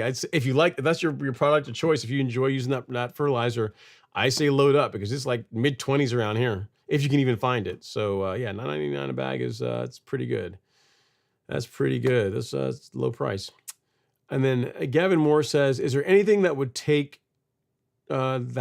tree roots? I've been using an axe to cut them. What are you trying to accomplish, Gavin? So are you saying like you removed a tree and there's tree roots left? Then in that case, yeah, you can use an axe. You can use grinders to get the roots out. If it's an active tree, like a tree that you want to keep and is still growing, I wouldn't cut the roots on it. I mean, that's probably not great for the tree. So it depends on what I don't know exactly what it is you're trying to accomplish. If your thing is, well, I've got these tree roots and they're above ground and they're interfering with the grass growing there, I wouldn't really bother cutting the roots because if a tree is so big that there are visible roots and some of them are kind of like breaking the surface, like that tree's casting so much shade that grass isn't going to grow there. So I wouldn't even, like, you might be just putting a bunch of work in for nothing, is what I'm trying to say. But if it's a tree you removed and there's roots left, you can use grinders and whatnot to make getting the roots out. Use like a pickaxe. Those are things you can use to get for getting like their leftover root remnants out a bit easier. But so it depends on what you're after. Okay. Let's see here. Ryan Strong says, when is the latest I can top dress my lawn? It depends on what kind of grass you have. For warm season grass, Ryan, I don't really like to top dress much past mid-April because you want there to be enough time for the lawn to fully recover so you don't have like areas with like sand and dirt that are just open going into the fall. If it's a cool season lawn, your window for top dressing is opening up now. Like I wouldn't top dress during the summer. I would top dress either in the spring or in the fall. So it depends on the type of grass that you have. All right. So again, for cool season grass, spring, fall, fine. For warm season grass like Bermuda, zoysia, St. Augustine, centipede, as early as late March, early April, all the way into mid-August. But again, it depends on where you are in the country. It depends on how long, like how much daylight you're getting and that kind of stuff. The further north you are, the smaller the window. The further south you are, the longer the window. All right. So hope that helps. What I'd say is if you're planning on top dressing and you got warm season turf grass, I wouldn't wait too much longer. I would get on it. I would get on it while the getting's good. You know what I mean? Especially if it's not like a spot top dress. As if you're doing, if it's your first time, most folks tend to have to go a little bit heavier. Like the lawn takes a bit more material the first time you top dress it. So getting that down now, better than waiting. All right. John Williams says, I would rather have the lawn than the tree. But your yard. Yeah, for me, I just enjoy the lawn. I mean, trees are nice. I like trees because a cool thing about trees is this. I'll say this, right? When you see a tree that's like really old, established, some trees, over 100 years old, you can think and look at that tree and say, imagine all the things that tree has seen. Like there's been like wars, there's been all kinds of things that have happened throughout human history, and this tree has been around when all that has happened, which is kind of cool. Like you can't say that about grass. Like there's not really any grass that's like, nothing I know of anyway, that's like 100 years old. Whereas for trees, that's definitely a thing. So from that standpoint, trees are kind of cool.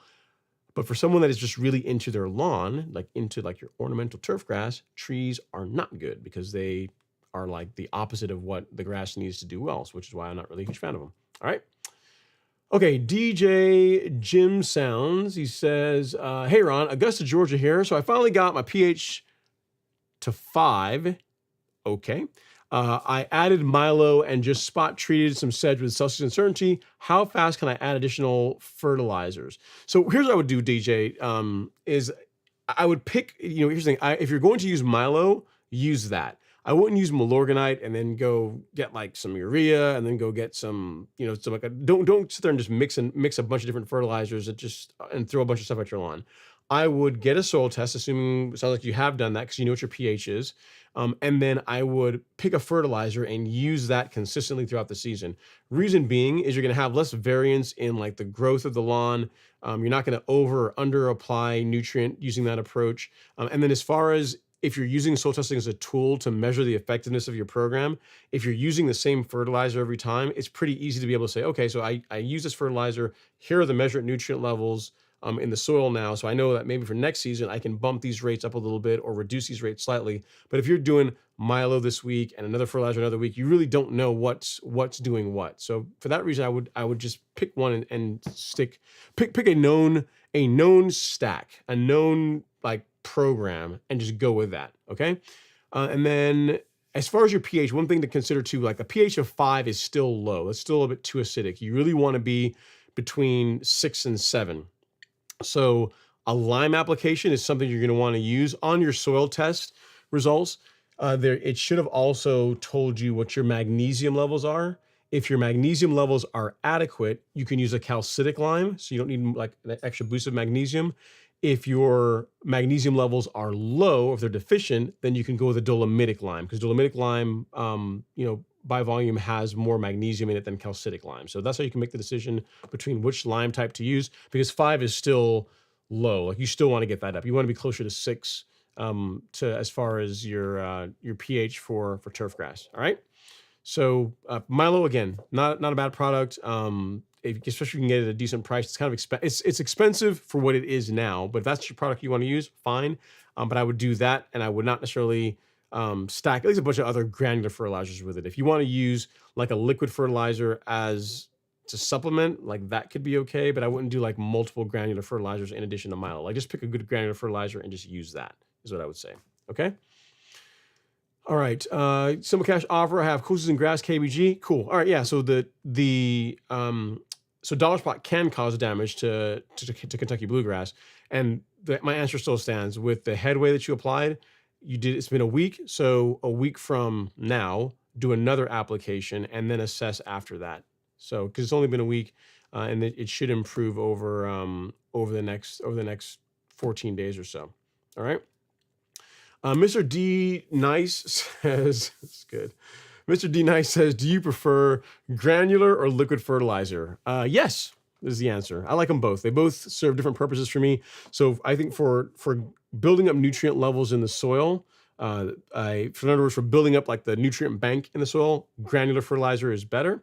And for micronutrient, particularly iron apps, like liquids tend to perform better for that, in my opinion. And because I do growth regulator as part of my program, using liquids along with that makes a lot of sense. So what I do, Mr. D Nice, I'm not sure how long you've been following the content. I use an approach called spoon feeding for taking care of my lawn. And so what that means is I use a granular fertilizer once per month, and I use a liquid every couple of weeks along with growth regulator at low rates. All this is at low rates. So the reason for that is it makes for more consistent growth and more consistent color throughout the season if you take this approach. And if you wanted to know more about that, if you go to the Golf Course Lawn Store, go to resources and blog. If you filter by fertilization, you should see, so there's a blog post on spoon feeding, which we updated this year. So it talks about why you should start spoon feeding your lawn. What are all the benefits? Why the heavens will open and rain Kit Kats and Skittles if you do this. It tells you all the cool reasons why you should do it. All right. And as far as like a program for spoon feeding that, surprise, surprise, is what I do on my lawn. So you can go through and talk about why to do it, what the benefits are, and what fertilizer I like to use for granular, what fertilizer I like to use for liquid. And then if you go down here, gives you rates, spreader settings, all that jazz. So you can just watch this and read this, and away you go. You should be in good shape. And if you get further down, it talks about plant growth regulator, because part of why I do spoon feeding is spraying the liquids every 2 weeks allows me to also spray my plant growth regulator along with the liquid fertilizers every 2 weeks. So for my program, it all just kind of works well together. So if you want to read that, I will put that in the chat for you. I'm not sure you can get this link on Instagram, but you can take a look at that. And that would be your reading material if you want to learn a little bit more about spoon feeding your lawn. All right. James says, calling it a night. I have a long run in the morning. Enjoy your great lawns, everyone, and hit the like button. Thanks so much, James. Be safe out there. Enjoy the run. The next up is the True Triller from Manila. He says, hey, Ron, and happy Friday to everyone. What's going on, True Triller? Hopefully you're doing well, sir. And then John Williams says, Ron, do you know if there's a shelf life on the soil test kits? I'd like to buy a couple to have on hand. It's a good question. I have some that are, I've used some that are over like 2 years old and they were still fine. Like as far as that goes, it's a good question. I've never had that before. I'll have to reach out to the folks at MySoil and ask them if there's a shelf life. I don't believe so. Again, I've used soil test kits that are as much as 2 years old and they were just fine as far as like the results that I got. So I think you're going to be just fine, John. In other words, if your thing is I want to buy, like two or three soil test kits or just load up at the beginning of the season so I have everything I need at the beginning of the year for the whole season, that's going to be absolutely fine. There's no problem with that. Okay. You are very welcome, Mr. D. Nice. Glad to help. And then John Williams says, I'm sorry, Ron, I missed your answer. Ron, how often can I apply Hydrotain? Great question, John. Every 60 days is what I would say. So every 2 months is when I would apply it for best results. All right. Well, guys, gals, I believe that is all we have on that bombshell. I will start our outro music. So guys, so next Friday, I have something that I really can't get out of. So the live stream will be scheduled earlier in the week. Here's the thing, it's gonna be an interesting one. It's likely gonna be either Monday or Tuesday night because next week is pretty busy for me. So rather than not do it, I'd rather do one earlier in the week so at least you guys have some content. And for those of you who can make it, it'd be great. And if you can't, I understand. But after next week, we'll be back to our regularly scheduled time of Friday night, 7 p.m. Eastern. But for next week, just early, it'll be earlier in the week. And I haven't decided yet if it's gonna be Monday night or Tuesday night. Probably Monday, which is gonna be crazy early, but it is what it is, all right? Well, guys, and as always, thank you guys so much for watching. I really appreciate you guys hanging out. For all your lawn care needs, for just knowledge-based guidance, feel free to check out the Golf Course Lawn Store. If you're looking for great fertilizer programs, great products to help create a lawn that your neighbors are absolutely going to envy, we love the opportunity to earn your business. You can check us out at golfcourselawn.com. And I will see you guys in 3 or 4 days. Have a great weekend. Take care.